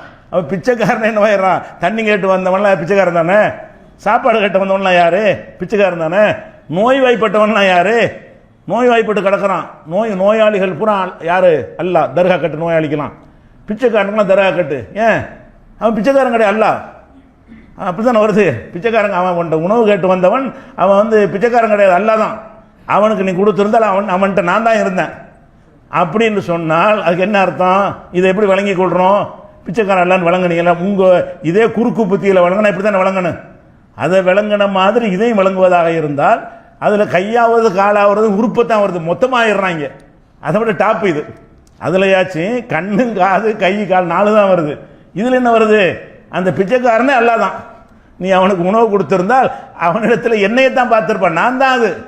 அப்படி நான் மொத்தமாக பிச்சைக்காரன் தான் அல்லான்னு சொல்லி இப்படி வழங்குவியா, அல்லது இந்த தர்மம் செய்வதை ஊக்குவிப்பதற்காக வேண்டி அல்லாஹ் சொல்றானா, இது எப்படி வழங்குறது. ஒரு ஊக்குவிக்கிறதுக்காக வேண்டி நீ ஏழைகளை கொடுத்தீங்கன்னா அதை எனக்கு தந்த மாதிரி எடுத்துக்கொண்டு நான் உனக்கு கூலி தர வேண்டிய அர்த்தம். நீ அவனுக்கு கொடுக்கலப்பா, நிஜமா அவனுக்கு கொடுத்தேன்னு சொன்னால் எனக்கே தந்தமா, நான் தேவையற்றவன் தான், இருந்தாலும் எனக்கே தந்த மாதிரி எடுத்துக்கொண்டு அந்த கூலியை நான் தருவேன், அவன் தரமாட்டான் உனக்கு. நீ எந்த பிச்சைக்காரனுக்கு சோறு கொடுத்தியோ அவன் உனக்கு ஒன்றும் தரமாட்டான், நான் தருவேன். இப்போ அப்போ எனக்கு நம்ம ஒருத்தன் உதவி செஞ்சால் திருப்பி பதில் செய்வோம்ல, அப்போ நீ அவனுக்கு செஞ்சிருக்கிறாய், நான் உனக்கு செய்கிறேன். அப்போ நான் எப்படி எடுத்துக்கொண்டேன், அவனுக்கு செஞ்ச உதவியை எனக்கு செஞ்ச உதவியாக எடுத்துக்கொள்கிறேன், அந்த அர்த்தம் தானே தவிர இதில் அல்லாங்கிற அர்த்தம் வருமா. அப்போ அல்லாவா ஆக முடியாது, மனுஷன் எந்த காலத்திலையும் அல்லாவா ஆக முடியாது, இறைத்தன்மை பெற முடியாதுன்னு இவ்வளவு அடுக்கடுக்கான ஆதாரங்கள் இருக்கும் பொழுது இந்த மாதிரியான ஒரு ஹதீஸை வைத்து கொண்டு சொல்வார்களே, ஆனால் அதை விட இதுக்கு சொல்லுவியான்னு கேளுங்க, விளக்கமும் சொல்லுங்க. இதுக்கு சொல்லுவியா நீ, இது அல்லாண்ட வந்துடுத, தெளிவாக வருத. ஏழையின் சிரிப்பில் இறைவனை காண்போம்லாம் இதை வச்சு தான் சொல்கிறாங்க. ஏழையின் சிரிப்பில் ஏழையை சிரிக்க வச்சுன்னா அங்கே இறைவனை காண்போம்னா எப்படி காண்றது, ஏழைக்கு சாப்பாடை போட்டால் சிரிப்பானா, சிரிச்சோன்னு இறைவனை காண்போம் இப்படின்னு ஒரு பழமொழியை சொல்கிறாங்க. இது நம்மளும் சொல்லலாம். இப்போ இந்த ஹதீஸ் பிரகாரம் ஏழையின் சிரிப்பில் இறைவனை காணலாம்னு, அதுக்கு என்ன அர்த்தம், அந்த ஏழையை சிரிக்க வைத்தால் அந்த அல்லாஹ் என்ன செய்கிறான், அவன் சந்தோஷப்படுறான். அவனை சிரிக்க வச்சிங்கன்னா அல்லாஹ்வுக்கு சிரிப்பாக இருக்குது, சந்தோஷமாக இருக்கிறது, நல்ல காரியம் செஞ்சுருக்கிறான். இந்த ஒரு அர்த்தத்தில் இந்த ஹதீஸை புரிந்து கொள்கிற மாதிரி அதையும் புரிந்து கொண்டோமே, ஆனால் குழப்பம் இருக்காது. அப்போ இந்த அத்வைத கொள்கைக்காரங்க அல்லாஹ் தான் ரசூல், ரசூல் தான் அல்லாஹ், அவுலியா தான் அல்லான்னு சொல்லிட்டு ஏமாத்துறாங்களே, தங்களுக்கு ஒரு இறைத்தன்மை இருக்குன்னு காட்டி மக்களை தங்களுக்கு அடிமையாக்கி வைக்கணும், சிந்திக்காதவர்கள் ஆக்கி வைக்கணும், நரகத்துக்கு அழைச்சிக்கிட்டு போகணும் என்பதற்காக இந்த டயலாக் விடுறாங்களே, அது எல்லாமே அர்த்தமற்ற பொருத்தமில்லாத வாதங்களை வைத்தான் செய்கிறார்கள். இந்த ஹதீஸை திருப்பி திருப்பி நிறைய சொல்வார்கள், அதிகமாக சொல்வார்கள். அதே மாதிரி இன்னொன்னே விளங்கிக்கிறேன். இப்போ அல்லாஹ் அரசியல் இருக்காங்கிறோம், அரசியல் இருக்கிறாங்க போது அல்லாஹ்வை நம்ம பார்க்க முடியாது, அரசியல் இருக்கிறான். ஆனால் இறை தூதர்கள் நபிமார்கள் அவங்களெல்லாம் இறை தொடர்பில் உள்ளவங்க தானே, அவங்களோட எல்லாம் பேசியிருக்கிறான்ல, அவங்கெல்லாம் அல்லாஹ்வை பார்த்தாங்களா? பார்க்கல. அல்லாஹ் ரசூல்லா பார்த்தாங்களா? பார்க்கவே இல்லை. நபிமார்களில் யாராச்சும் பார்த்தாங்களா? பார்க்கவே இல்லை. அப்போ அல்லாஹ் ஒரு இடத்துல அவன் இருக்கிறான் என்று சொன்னால், உருவம் உள்ளவனாக அவன் இருப்பான் என்று சொன்னால், அதை இவங்கெல்லாம் பார்த்துருக்கணும்ல. நம்ம பார்க்காம விட்டுருவோம், நமக்கு தென்பட மாட்டான். ஆனால் நபிமார்களாவது இறைவனை பார்க்கலைங்கிற ஒரு வைத்துக்கொண்டு இறைவனுக்கு உருவம் இல்லைங்கிற மாதிரி ஒரு வாதத்தை வைப்பார்கள். அதையும் தெரிந்து கொள்ளணும். அல்லாஹ் யார் யாரெல்லாம் அந்த மாதிரி அல்லாட்ட கேட்டாங்க, மூசா நபி கேட்டாங்க. எப்படி கேட்டாங்கன்னு கேட்டால், யாரெல்லாம் நான் உன்னை பார்க்கணும். மூசா நபி உரையாடுறாங்க. அவர் தீப்பந்தத்தை பார்த்து விட்டு அவர் போகிறாரு. போனோன்னு இன்னனி அனல்லா, நான் தான் இறைவன், அல்லாவுடைய சத்தம் மட்டும் கேட்குறது. அப்போ என்ன செய்கிறாருன்னா, ரப்பி அருணி அங்குரு இலைக்க, இறைவா நான் உன்னை பார்க்கணும், கொஞ்சம் உன்னை காட்டு அப்படின்னு அவர் கேட்பார். அல்லாஹ் சொல்லுவான், லன் தராணி, சத்தத்தை தான் கேட்பேன், என்னை நீ பார்க்கவே முடியாது, லன் தராணி பார்க்கவே முடியாது என்று சொல்லிடுவான். அதை சொல்லிவிட்டு ஏன் பார்க்க முடியாது என்பதற்கு ஒரு எவிடன்ஸை கொடுப்பான் அல்லாஹ். எப்படி கொடுப்பான்? வலாக்கின் உன்னுர் இலல் ஜபலி, அதோ அந்த மலையை பார், அங்கே ஒரு பக்கத்தில் ஒரு மலை இருக்குது, அந்த மலையை காட்டி உனக்கு என்னை காட்ட சொல்கிற, என்னை பார்க்கணுங்கிற, உனக்கு நான் காட்சி தரணும்னு சொல்கிற, காட்சி தர்றதுக்கு முன்னாடி இந்த மலையை பார், அந்த மலைக்கு என் காட்சியை நான் வெளிப்படுத்துகிறேன், உனக்கு வெளிப்படுத்தலை, அந்த மலைக்கு என்னுடைய காட்சியை, அந்த ஜோதியை வெளிப்படுத்துகிறேன். ஃபைனிஸ்தா கர்ற மக்கானஹு, அந்த மலை அதே இடத்தில் அப்படி இருந்து விட்டது என்று சொன்னால், ஃபசௌஃப தரானி, அப்புறம் நீ என்னை பார்க்கலாம் என்று சொல்லிவிட்டு, ஃபலம்மா தஜல்லா ரப்புஹுலில் ஜபலி, இறைவன் தன்னுடைய ஒளியை, தன்னுடைய ஜோதியை, தன்னுடைய காட்சியை அந்த மலைக்கு காட்டிய பொழுது, ஜாலஹு தக்கா, மலையை தூள் தூளாக ஆக்கிவிட்டான். வஹர்ர மூசா சைகா, மூசா மூச்சிருத்து விழுந்து விட்டார்னு சொல்லி, இது 7வது சூறாவில் 143வது வசனத்தில் இருக்குது. இதில் என்ன வருது என்று கேட்டால், மூசா நபி அல்லாஹ் பார்க்கணுங்கிறாங்கல்ல, பார்க்க முடியாதுங்கிற அல்லாஹ் என்ன காரணத்தை சொல்கிறான்னு கேட்டால், உனக்கு சக்தி இல்லைன்னு சொல்கிறான். ஆனால் நான் அந்த மலைக்கு என்னுடைய காட்சியை காட்டுறேன், அந்த என்னுடைய காட்சியை பார்த்தால் தூள் தூள் நொறுங்கி போய், நீ எப்படி பார்ப்ப? ஒரு மலை தாங்காது என்னை பார்க்கறதுக்கு. ஒரு மலை என்னை பார்த்தால் கூட அவ்வளோ உறுதிமிக்க, கண்ணுங்கிறது மலை மாதிரி உறுதியானதா? பிடுங்கி போட்டால் வெளியே வந்துடும், கத்தியால் குத்தினா ஓட்டையாக போயிடும். இவ்வளோ பலவீனமான ஒரு கண்ணு, இதை கொண்டு அந்த ஜோதியை உனக்கு பார்க்க முடியாது, அந்த மலை என்னையுடைய ஜோதியை தாங்கமான்னு பாரு அப்படின்னு சொல்லி அல்லாஹ் தன்னுடைய ஒளியை லேசர் மாதிரி இவருக்கு தெரியாமல் அந்த மலைக்கு மாத்திரம் அந்த ஒளியை அடிக்கிறான். அந்த ஒளி பட்ட உடனே மலை தூள் தூள் நொறுங்கிருச்சு. அப்போ மலையும் நொறுங்கிருச்சு, இவர் மூர்ச்சையாகி விழுந்துடுறாரு. மூர்ச்சையாகி விழுந்து எந்திரிச்சவனு என்ன செய்கிறாரு, யாரெல்லாம் நான் மன்னிப்பு கேட்குறேன், உன்னை பார்க்குறேன்னு கேட்க மாட்டேன் அப்படின்னு அவர் சொல்கிறார். அப்போ இதில் என்ன விளங்குதுன்னு கேட்டால், இறைவன் அவனுக்குன்னு ஒரு ஜோதி வைத்திருக்கிறான், அவனுக்குன்னு ஒரு காட்சி இருக்கிறது. அதை பார்க்கிற சக்தி நமக்கு இல்லை, நபிக்கும் இல்லை, யாருக்கும் இல்லை என்ற காரணத்தினால தான் மூசா நபிக்கு பார்க்க முடியலை. அதனால தான் என்ன செய்யறது, தூள் தூளாக்கி காட்டி நீங்கள் உங்களுக்கு இறைவன் பார்க்குற மாதிரி ஆகியிருந்தால் அடுத்த நிமிஷம் உலகம் அழிஞ்சு போயிடும். நம்ம எல்லாருக்கும் இறைவன் தெரிஞ்சான்னு வைங்க, அதான் அழிவு நாள். எப்படி பார்க்குறது அந்த ஜோதியை? அந்த பவரை தாங்குகிற சக்தி நம்ம உடலுக்கு கொடுக்கப்படவில்லை, நம்ம கண்ணுக்கும் கொடுக்கப்படவில்லை, நம்ம உடம்பும் கொடுக்கப்படவில்லைங்கிறது இந்த வசனத்தில் வழங்குறது. அதே மாதிரி அந்த காலத்தில் உள்ள எல்லாருமே கேட்டார் மூசா நபிட்ட. இஸ்ரவேல் மக்கள் கேட்டாங்க, யா மூசா, மூசாவே, லன்னு மினலக்க ஹத்தா நரல்லாக ஜஹரா, நாங்கள் அல்லாவே நேருக்கு நேராக பார்க்காத வரைக்கும் நம்ப மாட்டோன்றாங்க. மூசா நபிட்ட எவ்வளோ பெரிய அற்புதத்தை எல்லாம் செஞ்சு காட்டியிருக்கிறான். கடலை பிளந்து இந்த கூட்டத்தை காப்பாற்றி அந்த கூட்டத்தை அழித்து நான் ஒருத்தன் இருக்கிறேன்ற எவிடன்ஸை காட்டுறான். கண்ணு முன்னாடி அதை பார்க்குறாங்க, அனுபவிக்கிறாங்க. அல்லாஹ் ஒருத்தன் இருக்கிறான் என்பதை அனுபவிச்சுட்டு சொல்கிறாங்க. நம்ப முடியாது, அல்லாவை கொண்டாந்து காட்டு, அல்லாவை கொண்டாந்து முன்னாடி காட்டினா தான் நம்புவோம் என்று சொன்னார்கள். லன் நூமினலக்க ஹத்தா நரல்லாக ஜஹரா, நேருக்கு நேராக அல்லாவை எங்களுக்கு காட்டாத வரைக்கும் நம்ப மாட்டோம் என்று சொன்னார்கள். இதை சொன்னோன்னு அல்ல நினைச்சிட்டான்னு கேட்டால் ஃபஹதத்துக்கு முசாய் கத்து இடி யோசை அவர்கள் அந்த வார்த்தையை சொன்னதுக்காக வேண்டிய ஒரு இடி யோசை அவர்களை தாக்கியது, அப்படியே மூத்தாகி விட்டார்கள் என்று அல்லாஹ் என்ன செய்கிறான் 2:56 வசனத்தில் சொல்லி காட்டுகிறான். அப்போ இறைவனை மூசா நபி பார்க்கல, ரசூல்லா பார்த்தாங்களான்னு கேட்டால் அவங்களும் கூட பார்க்கல. ரசூல் ஸல்லல்லாஹு அலைஹி வஸல்லம் சஹாபாக்கள் கேட்குறாங்க, நீங்கள் இறைவனை பார்த்தீங்களா? ஹல் ராய்த ரப்பக, நீங்கள் மேராஜுக்கெல்லாம் போனீங்களே, அல்லாவை பார்த்தீங்களா என்று ரசூல்லாட்ட கேட்குறாங்க. அப்போ ரசூல்லா பதில் சொல்கிறாங்க, நூறுன் அண்ணா உராகு, அவன் ஒளிமயமானவன். அது எப்படி நான் பார்க்குறது? அல்லாஹ்வுடைய உரையாடலை கேட்கத்தான் போனனே தவிர அல்லாஹ்வை மேராஜில் போய் நான் பார்க்கவில்லை. ஏன்? அவன் ஒளிமயம், அந்த ஒளி நம்ம கண்ணுக்கு பார்க்குற அளவுக்கு முடியாது. அப்போ ஓஹோ நூறுன், அவன் ஒளிமயமானவனாக இருக்கிறான். அண்ணா உராகு, நான் எப்படி பார்ப்பது என்று ரசூல் ஸல்லல்லாஹு அலைஹி வஸல்லம் அவர்கள் அவங்களும் பார்த்தது கிடையாது. இது முஸ்லிமில் வரக்கூடிய ஹதீஸ். அதே மாதிரி 6வது அத்தியாயத்தில் 103வது வசனத்தில் அல்லாஹ் சொல்லி காட்டுகிறான், லா துத்ரிகுஹுல் அப்சாரு, எந்த பார்வைகளும் அவனை அடையாது. எந்த பார்வையும் அடையாது பார்க்க முடியாதுன்னு அர்த்தம். லா துத்ரிகுஹுல் அப்சார், எந்த பார்வைகளும் அவனை அடையாது. ஒஹுவ யுத்ரிகுல் அப்சார், அவன் எல்லா பார்வையும் அடைகிறான். இப்போ என் கண்ணை அவன் பார்த்துக்கிட்டு இருக்கிறான், ஆனால் நான் அவனை பார்க்கல. உங்கள் அத்தனை பேருடைய கண்ணை அவன் பார்த்துக்கிட்டு இருக்கிறான், உங்கள் கண்ணையே நேரம் அவன் பார்க்குறான். உங்கள் கண்ணுக்கு நேரம் அவன் பார்த்துக்கிட்டு இருக்கிறான் அரசியல் இருந்து கொண்டு, உங்களுக்கு பார்க்க முடியாது. அதான் அதுக்கு அர்த்தம். லா துத்ரிகுல் அப்சார், பார்வைகள் அவனை அடையாது. ஒஹுவ யுத்ரிகுல் அப்சார், அவன் பார்வைகள் அடைகிறான். அவன் உங்களை பார்த்து கொண்டு இருக்கும் போதே நீங்கள் பார்க்க முடியாது.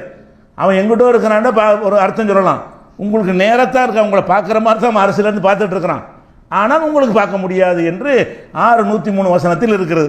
அப்போ இதெல்லாம் என்ன காட்டுதுன்னு கேட்டால், அவங்க ரசூல் ஸல்லல்லாஹு அலைஹி வஸல்லம் பார்க்க முடியாது. இன்னும் சொல்ல போனால் அதுக்கு காரணத்தை ரசூலுல்லாஹ் சொல்கிறாங்க. என்ன சொல்கிறாங்கன்னா, அதாவது ஹிஜாபுஹு நூர், அல்லாஹ்வுக்கு உரிய திரை பார்க்க முடியலையில, அது காரணம் என்ன தெரியுமா?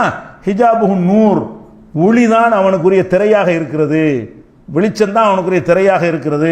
லவ் கஷஃபஹு, அல்லாஹ் தன்னை உங்களுக்குலாம் தெரிகிற மாதிரி வெளிப்படுத்தி விட்டான் என்று சொன்னால், ல அஹ்ரகத்து சுபஹாத் வஜீஹி, அவனுடைய முகத்திலிருந்து வரக்கூடிய அந்த வெளிச்சம், மன்தஹா இலைஹி பஸருஹு மின் ஹல்கி, அவனுடைய படைப்பினங்களில் எத்தனை பேரை சென்றடைகிறதோ அத்தனை பேரையும் கரித்து விடும்.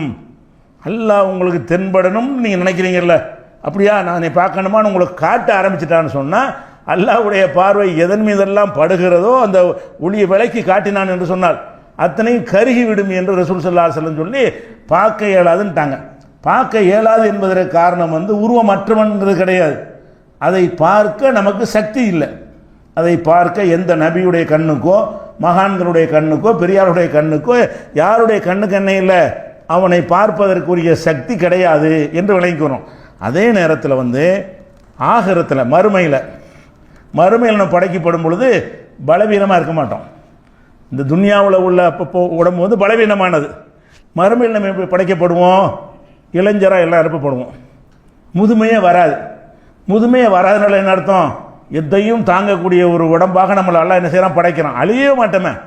இப்போ 50 வயசு 60 வயசுல போயிடுறோமே, அதுலேயும் பலவீனமாக வரும், முதுமையாக வரும், ரொம்ப பலவிதமான துன்பங்களுக்கு ஆளாகிறோமே, ஒன்றுமே இருக்காது. எப்போதும் என்றும் 16 மாதிரி என்றும் இளைஞனாகவே நம்ம இருப்போம். அப்படியான ஒரு படைப்பு. அங்கே சாப்பிடுவோம், பருகுவோம், மலைஜலம் கழிக்க மாட்டோம். சாப்பிட்டு பருகி விட்டு மலைஜலம் கழிக்காமல் இருக்கிறன்னா எப்படிப்பட்ட படைப்பு அது? அது ஒரு டிஃப்ரெண்டான ஒரு படைப்பு. நமக்கு சக்தி அதிகரிக்கப்பட்ட ஒரு படைப்பாக நம்ம திரும்ப எழுப்பப்படுகிறோம். அந்த மாதிரி நம்முடைய கண்களுக்கும் உடம்புக்கும் சக்தியை அதிகரித்து விட்டு அப்போ எழுப்புவான்ல, அப்போ பார்ப்போம். அந்த கண்ணை கொண்டு பார்க்கலாம், இந்த கண்ணை கொண்டு பார்க்கல, எல்லா கண்ணையும் எல்லாம் மாற்றுவான். திரும்ப எழுப்பும் பொழுது இந்த கண்களுக்கு இருக்கிற விட கோடான பவர் அதிகமாக இருக்கும். அந்த கண்களுக்கு இறைவனுடைய அந்த ஒளியை பார்க்க இயலும். பார்ப்பதற்கு அல்லாஹ் என்ன செய்கிறான்னு கேட்டால், அவன் தன்னுடைய ஒளியை குறைச்சிக்கிறாம உங்களுடைய பார்க்கிற சக்தி அதிகரிக்கிறான். இங்கே இருக்கும்போது அந்த சக்தி இல்லை. உங்களுடைய பார்க்கும் திறனை சக்தி அதிகரிப்பதன் மூலமாக ஆகிரத்தில் இறைவனை பார்க்க, இதை நம்பி அவன் ஆகிரத்தில் இறைவனை பார்க்க முடியும். மறுமையில் பார்க்கிறன்னு என்ன அர்த்தம்? இருக்கிறான்னு தானே அர்த்தம், உருவம் தானே அர்த்தம். பார்க்கிறதுன்னு சொன்னால் உருவமே இல்லை, ஒரு சக்தி என்று சொல்வார்களே. ஆனால் சக்தி எப்படி நீங்கள் பார்ப்பீங்க? சக்தியை பார்க்க முடியாது தானே, உருவம் இருந்தால் தானே பார்க்க முடியும். அப்போ அதுக்கு ரசூலுல்லாஹ் சொல்லி காட்டுறாங்க. புகாரில் 554 முந்தையும் சொல்லியிருக்க அந்த ஹதீஸை 554 ஹதீஸில் வருகிறது. இன்னக்கும் ச தரவுன ரப்பக்கும் கமா தரவுன ஹாதல் கமர், இந்த நிலவை நீங்கள் பார்ப்பது போல உங்கள் இறைவனை பார்ப்பீர்கள். நிலவை பார்க்கும்போது நம்ம கூச்சமாக இருக்குதா? நம்ம கரிஞ்சா போயிடுறோம். நிலவுலேருந்து வர்ற நிலவு வெளிச்சம் மாதிரி நம்ம கண்ணுக்கு தென்படும். நம்ம கண்ணு அதை இப்போ அல்லாஹ்வை பார்க்கும் பொழுது தாங்கக்கூடிய சக்தி படைத்தது ஆயிரும். நீங்கள் கியாமத்து நாளையில் நீங்கள் இறைவனை எப்படி பார்ப்பீங்க? வானத்தில் இருக்க நிலவை பார்க்குறீங்களா இல்லையா? அந்த மாதிரி பார்ப்பீங்க. அப்போ அதுலேருந்து என்ன வழங்குது? பார்ப்போம்னு சொன்னால் பார்வையில் படக்கூடியவனாக இறைவன் இருக்கிறான். பார்வையில் எது படும்? உருவம் இருந்தால் தான் படும். உருவமற்ற எந்த ஒன்றும் பார்வையில் படாது. உருவம் இல்லாத ஒன்றை உங்களால் பார்க்க முடியுமா? பார்க்கவே முடியாது. அப்போ இறைவன் நம்ம கண்ணுக்கு தென்படுவான் என்று சொன்னால் எல்லாரும் பார்ப்போம் என்பதை ரசூலுல்லாஹ் சொல்லி காட்டிடுறாங்க. இந்த இறைவனை மறுமையில் பார்ப்பீர்கள் என்கிற ஹதீஸ் புகாரில் 554 1 573 806 4581 4851 6574 7434 7435 7436 7438 7440 இவ்வளவு ஹதீஸுகள்லையும் நீங்கள் இறைவனை பார்ப்பீர்கள் வரும். மறுமையில் முழு நிலவை பார்ப்பதை போல அல்லாஹ்வை நம்ம எல்லாரும் பார்ப்போம். அது ஒரு பெரிய பாக்கியமாக இருக்கும். இறைவன் நம்ம நம்பிக்கிட்டு இருக்கிறோம்ல, பார்க்காம நம்புகிறோம்ல, நேரடியாக அல்லாஹ்வை நம்ம பார்ப்போம் அப்படின்னு சொல்கிறாங்க ரசூல் ஸல்லல்லாஹு அலைஹி வஸல்லம். அதே மாதிரி இதே கருத்தை அல்லாஹ் திருக்குறளில் சொல்லும்போது யார் இறைவனை பார்க்க முடியாது, மறுமையில் ஒன்றுமே இல்லைன்னு அப்படி தானே அர்த்தம். இறைவனை சூனியம் அப்படி சொல்கிறாங்கல்ல, இவங்களை பற்றி எல்லாம் சொல்லும்போது காஃபியர்கள் தான் இறைவனுடைய சந்திப்பை, இறைவனை பார்ப்பதை மறுப்பார்கள். மூமின்கள் இறைவனை பார்ப்போம் என்பதை மறுக்க மாட்டார்களாம். அல்லாஹ் குர்ஆனில் சொல்லி காட்டுகிறான், அலா இன்னஹும் ஃபீ மிரியத்தி மின் லிகாய் ரப்பிஹிம், இவர்கள் இறைவனை சந்திப்பதில் சந்தேகத்தில் இருக்கிறார்கள். சந்திக்கிறேன்னு அர்த்தம் பார்க்கிறது. இறைவனை பார்ப்பதில் இவர்கள் சந்தேகத்தில் இருக்கிறார்கள். யார்? இந்த காஃபிர்கள் என்று அல்லாஹ்வை பார்க்கறதுல எவன் சந்தேகப்படுறானோ அவனெல்லாம் காஃபிர் லிஸ்ட்டில் அல்லாஹ் வைக்கிறான். 41வது அத்தியாயத்தில் 54வது வசனத்தில் எல்லாம் சொல்லி காட்டுகிறான். அதே மாதிரி பல்ஹும் பிலிகாய் ரப்பிஹிம் காஃபிரூன், இவர்கள் அல்லாஹ்வுடைய சந்திப்பையே மறுக்கக்கூடியவர்களாக இருக்கிறார்கள். அல்லாஹ்வை பார்க்க முடியும் என்பதை மறுக்கக்கூடியவர்களாக இருக்கிறார்கள் என்று வழிகட்டவர்களை சொல்லும் பொழுது 32வது அத்தியாயத்தில் 10வது வசனத்தில் அல்லாஹ் சொல்லி காட்டுகிறான். அதே மாதிரி 38 வசனத்தில் சொல்கிறான், ஒயின்ன கசீரம் என நாசி, மனிதர்கள் அதிகமான பேரை பிலிகாய் ரப்பிஹிம் காஃபிரூன், இறைவனை சந்திப்போம் என்பதை மறுக்கிறார்கள். இறைவனை சந்திக்கவும் முடியாது, ஒன்றுமே இல்லை இறைவன் என்று சொல்லுகிறார். அவன்லாம் காஃபிர். நம்ம மறுமையில் கூட அல்லாஹ்வை பார்க்க முடியாது என்று நீங்கள் நினைத்தால், அல்லாண்ட சூனியம் ஒன்றுமே இல்லை என்று நினைத்தால் அவங்கெல்லாம் யார்? காஃபிர்கள் தான் அப்படி நினைப்பார்கள் என்று அல்லாஹ் லிஸ்ட் போட்டு சொல்கிறான். அதே மாதிரி வல்லதீன கஃபரு பி ஆயாத்தில்லாஹி வ லிகாயிஹி, யார் அல்லாஹ்வுடைய அத்தாட்சிகளையும் அல்லாஹ்வை சந்திப்பதை பார்க்கிறதையும் யார் மறுக்கிறார்களோ உலாய்க்க யைசும் ரஹமதி, அவர்கள் என் ரஹமத்தில் இருந்து தூரமாகிவிட்டார்கள். அல்லாஹ்வை பார்க்க முடியாது நீ நினைச்சேயானால் அல்லாஹ்வுடைய ரஹமத்தை விட்டு நீ தூரமாகிவிட்டாய்.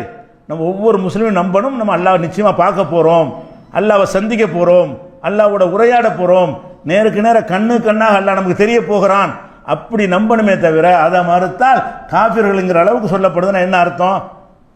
உருவமற்றவன் அர்த்தம் வருமா? இதிலிருந்து உருவம் இல்லாத நம்ம பார்க்க போகிறோம், அது உருவம் இருக்குங்கிறது தான் உங்களை அழுத்தமாக சொல்லி காட்டுகிறான்.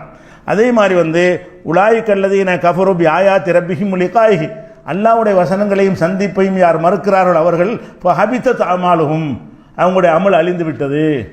முஸ்லீமாக இருந்து கொண்ட அல்லாண்ட ஒன்றும் இல்லை, சூனியம், சக்தி, பவரு, சூப்பர் பவரு அதான் அல்லாஹ் அப்படின்னு சொல்வார்களே, ஆனால் ஹபித்தத் அமாலுஹும், அவங்க அமல்லாம் அழிஞ்சு போய்விட்டது.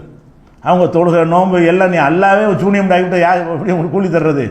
அல்லாஹ்வை பார்க்க முடியாது என்று சொல்லிவிட்டாயானால் ஹபித்தத் அமாலுஹும், அவங்களுடைய அமல்கள் அழிந்து விட்டன. ஃபலா நுகீமுலஹும் யௌமல் கியாமத்தி வஸனா, கியாமத்து நாளையில் அவர்களுக்கு ஒரு எடையை ஏற்படுத்த மாட்டோம். எடையின அமல்களுக்கு இத்தனை கிலோ இத்தனை கிராம் எடை போட்டு பார்ப்போம்ல, இவங்களுக்கு எந்த எடையும் கிடையாது. எவ்வளோ அமலை செஞ்சுட்டு கோடி கோடியாக வணக்கம் செஞ்சுட்டு வந்தாலும் சரி, தஸ்பீஹ் செஞ்சுட்டு வந்தாலும் சரி, அதெல்லாம் 0 பாயிண்ட்டுக்கு வந்துடும். எந்த ஒரு வசனும் இருக்காது, எந்த ஒரு எடையும் இருக்காது என்று சொல்லுகிறான். அப்போ அல்லாஹ்வை மறுக்கக்கூடியவர்கள் யாராவது, அல்லாஹ்வுடைய சந்திப்பை யாராவது மறுத்தாங்க என்று சொன்னால் அவங்க அமல் அழிஞ்சு போயிடும். அப்படி மறுத்து கொண்டிருக்கிறார்கள். முஸ்லீமாக இருந்து கொண்டே அல்லாண்ட சூனியம், அல்லாண்ட ஒன்றும் இல்லை, அல்லாஹ் சக்தி தாங்க, பவர் தாங்க, அரசாவது கிருசாவதுன்னு சொல்லி கொண்டிருக்கக்கூடியவர்கள் இருக்கிறான். இந்த அத்வைத கூட்டம் பூரா அப்படி தான் சொல்லிக்கிட்டு இருக்கிறான். அல்லாஹ் அதுக்கு என்ன பதில் சொல்கிறான்? யார் அல்லாஹ்வுடைய வசனங்களை மறுக்கிறானோ, வலிகாயிஹி, அல்லாஹ்வுடைய சந்திப்பை மறுக்கிறானோ, ஃபஹபித்தத் அமாலுஹும், அவங்களுடைய அமல் அழிந்து விடுகிறது. ஃபலா நுகீமுலஹும் யௌமல் கியாமத்தி வஸனா, கியாமத்து நாள் அதுக்கு எந்த இடையும் ஏற்படுத்த மாட்டோம்னு சொல்கிறான். அதே மாதிரி வந்து கது ஹசிர் அல்லதீன கதபு லிகாயில்லா, அல்லாவை நேருக்கு நேர் சந்திப்பதை எவன் மறுக்கிறானோ அவன் நஷ்டப்பட்டு விட்டான். ஒமா கானு முஹ்ததீன், அவன் நேர்வழி பெற்றவன் இல்லை. அல்லாவைலாம் பார்க்க முடியாதுன்னு நினச்சிங்கன்னு வைங்க, எப்படி அல்லாஹ் பார்க்குற உருவம் இருந்தால் தானே பார்க்க, உருவமற்றவனாச்சே நீ நான் நினச்சிக்கிட்டு இவன் மனசுக்குள்ளே வச்சுக்கிட்டான் உருவமற்றவன். உருவமற்றவனை போய் எப்படி பார்க்குறது, முடிஞ்சு போச்சு, அவ்வளோதான், நீ நேர் வழியில் இல்லை, உன் அமல் அழிஞ்சு விட்டது, உனக்கு எந்த மதிப்பும் கிடையாதுங்கிறான் அல்லாஹ். ஹசிர நஷ்டப்பட்டு விட்டான். கது ஹசிர அல்லதீன கதபு லிகாயில்லா, அல்லாஹ்வுடைய சந்திப்பை எவன் மறுக்கிறானோ, சந்திக்க முடியாது, மறுமையில் அல்லாஹ்வை பார்க்கிறது கிடையாது என்று நினைக்கிறானோ அவர்கள் நஷ்டம் அடைந்து விட்டார்கள்.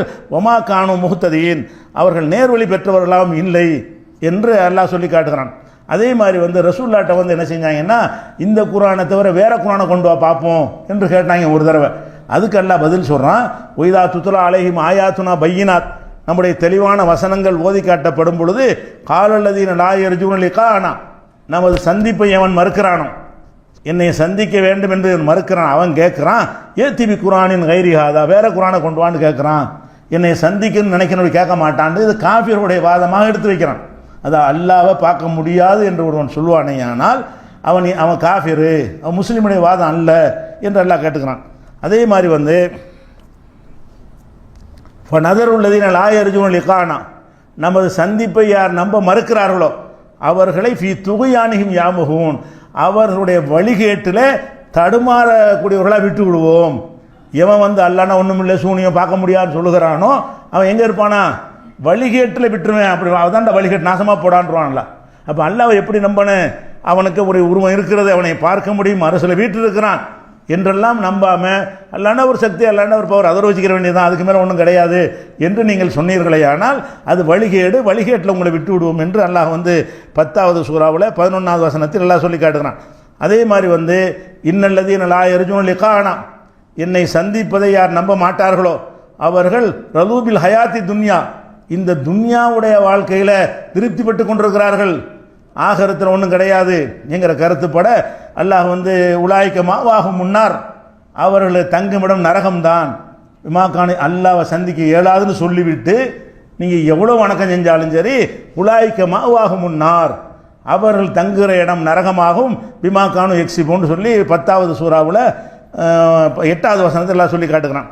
அதே மாதிரி வந்து கது ஹசிர் அல்லதீன கதபு லிகா இல்லா, அல்லாஹ்வுடைய லிகாவை, அல்லாஹ் லிகான சந்திக்கிறது பார்க்கிறதை யார் மறுக்கிறானோ அவர்கள் நஷ்டப்பட்டு விட்டார்கள். இதெல்லாம் காபிர்கள் தான் அல்லாஹ்வுடைய சந்திப்பை மறுப்பார்கள். எவனெல்லாம் அல்லாஹ்வை சந்திக்க முடியாது, பார்க்க இயலாது, அவன் பார்வைக்குள் வரமாட்டான், துன்யாவில் வரமாட்டான், அது காரணம் நம்ம பார்வையில் உள்ள கோளாறு, நம்மிடத்தில் உள்ள பலவீனம் என்ற காரணத்தினால் அல்லாஹ் பார்க்க முடியலையே தவிர அந்த பலவீனம் நீக்கப்பட்டு தான் மறுமையில் எந்திரிக்கும்.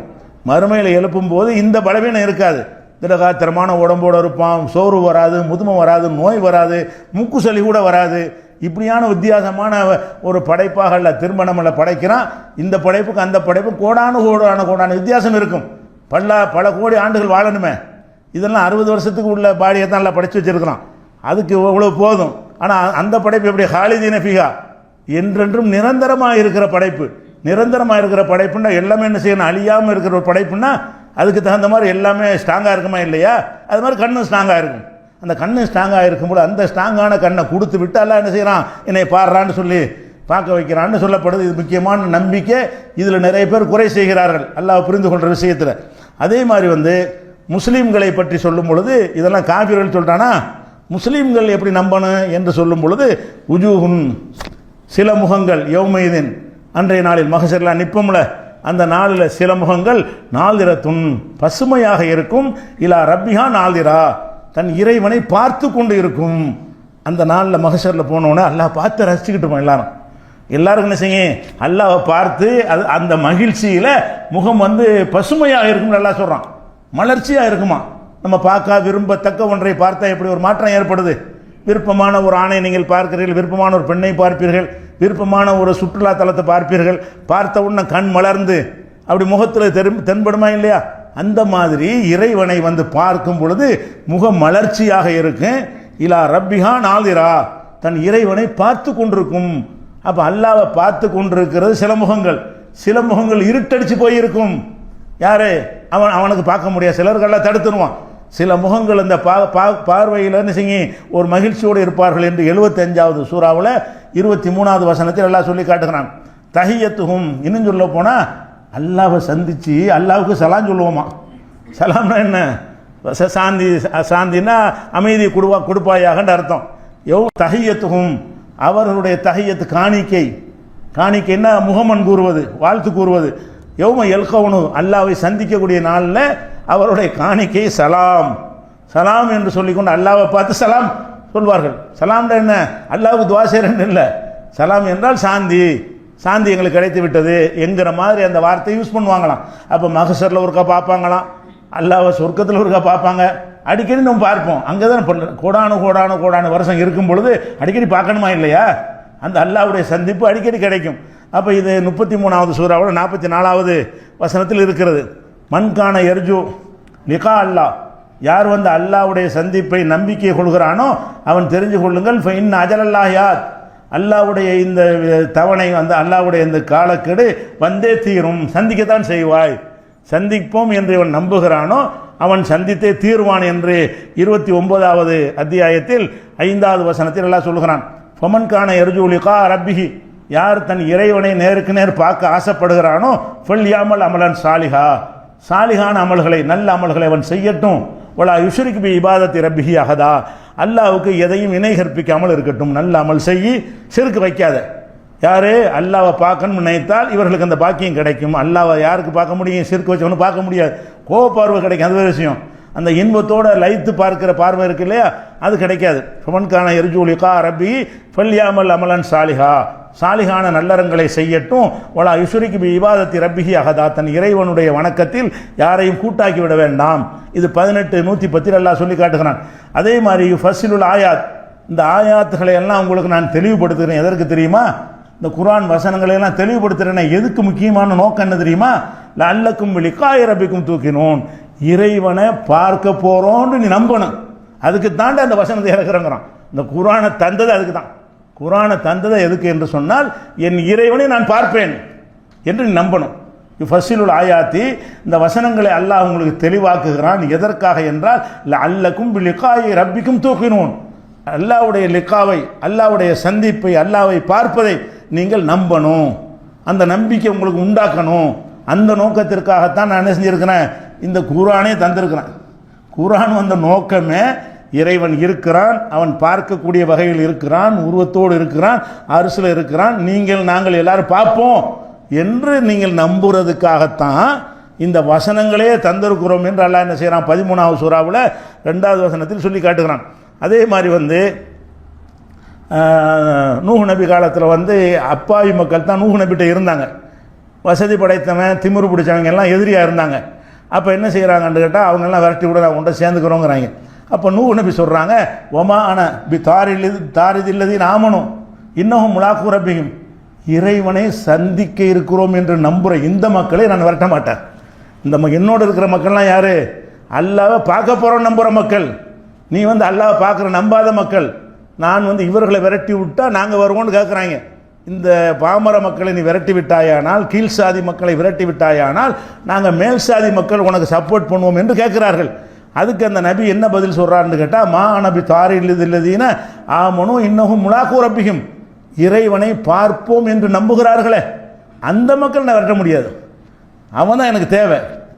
அந்த மக்களை வென்றெடுக்க தான் நான் வந்திருக்கிறேன் அப்படின்னு சொல்லிட்டு, உலாக்கின்னி அராக்கும் கௌமன் தஜிகளும், உங்களை மூட கூட்டமாக நான் பார்க்குறேன். அல்லாவை பார்க்கணும்னு நம்புகிறவனை விரட்டி விட்டுவிட்டு அல்லாவை பார்க்க முடியாதுன்னு சொன்ன உடனே நான் சேர்த்துக்கிறவனா? இப்படி ஒரு கோரிக்கை நீ வைத்தால் நீங்கள் அறிவினர்களாக உங்களை பார்க்கிறேன் என்று சொன்னதாக 11வது சூறாவில் 29வது வசனத்தில் இருக்கிறது. அதே மாதிரி வந்து மூசா நபிக்கு அல்லாஹ் வந்து வேதத்தை கொடுத்தான்ல, அந்த வேதத்தை சொல்லும் பொழுது சும்மா ஆத்தைனா மூசல் கிதாப, மூசாவுக்கு இந்த வேதத்தை கொடுத்தோம். ஓ தப்சீன் அல்லி குள்ளி செய்யின், அனைத்துக்கும் தெளிவை கொடுத்தோம். ஓ ஹுதம் ஒரு ரஹமத்தன், நேர்வழியும் அருளையும் கொடுத்தோம். எதுக்கு மூசா நபிக்கு அதை கொடுத்தோம் என்று சொன்னால் அல்லஹும் பிலிகாய் ரப்பிஹிம் யுமினூன், அல்லாஹ்வை பார்க்கணும் என்பது நம்பணுங்கிறதுக்கு தான். நமக்கு கொடுத்த வேதம் மட்டும் இல்லை, மூசாவுக்கு அந்த வேதத்தை கொடுத்த எதுக்குன்னு கேட்டால், அந்த வேதம் என்ன மெசேஜை வைக்கிதுன்னு கேட்டால் அல்லாஹ்வை பார்க்க போகிறேன்னு நம்பு. அந்த நம்பிக்கை உண்டாக்குறதுக்கு தான் நபிமார்கள் வந்தார்கள். எல்லா வேதமும் அதுக்கு தான் கொடுக்கப்பட்டுச்சு. நம்முடைய குர்ஆனும் அதுக்கு தான் தரப்பட்டுச்சு.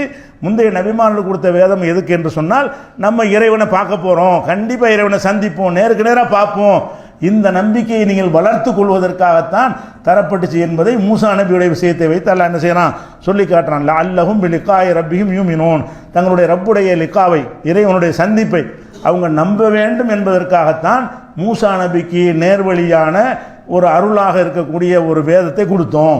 அந்த வேதம் இதைத்தான் சொன்னது, எல்லா வேதமும் அதைத்தான் சொன்னது, அதை நினைக்கிறோம். அதே மாதிரி நிசாவுக்கும் ஹர்துல்லக்கும், உங்கள் மனைவிமார்கள் உங்களுக்கு விளை நிலங்களாக இருக்கிறார்கள். ஃபத்து ஹர்தக்கும் அன்னா சேத்தும், உங்கள் விளை நிலங்களுக்கு விரும்பியவாறு போங்கள். கத்திமொழி அம்புசிக்கும், உங்களுக்கு சில முன் ஏற்பாடுகளை செய்து கொள்ளுங்கள் அப்படின்னு சொல்லிட்டு, ஒத்தக்குள்ள அல்லாஹ்வை பயந்து கொள்ளுங்கள். வேலமு அன்னக்கும் முலாக்கூஹு, அவனை நீங்கள் சந்திக்க போகிறீர்கள் என்பதை அறிந்து கொள்ளுங்கள். ஒவ்வொரு நேரத்தில் நம்ம அல்லாஹ் பார்க்க போகிறோம், நெசமாக பார்க்க போகிறோம்னு நினச்சால அச்சம் வருங்க.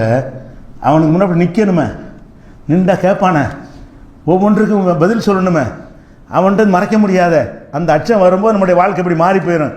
சூனியம்னு நினச்சா தான் வந்த பயம் வரமாட்டேங்குத. அல்லாஹ் என்ன செய்கிறான், வாழும் அறிந்து கொள்ளுங்கள், அன்னக்கும் முலாக்கூஹு, நீங்கள் வந்து அவனை சந்திக்க போகிறீர்கள் என்பதை நீங்கள் அறிந்து கொள்ளுங்கள் என்று 2:223 சொல்லி காட்டுகிறான்.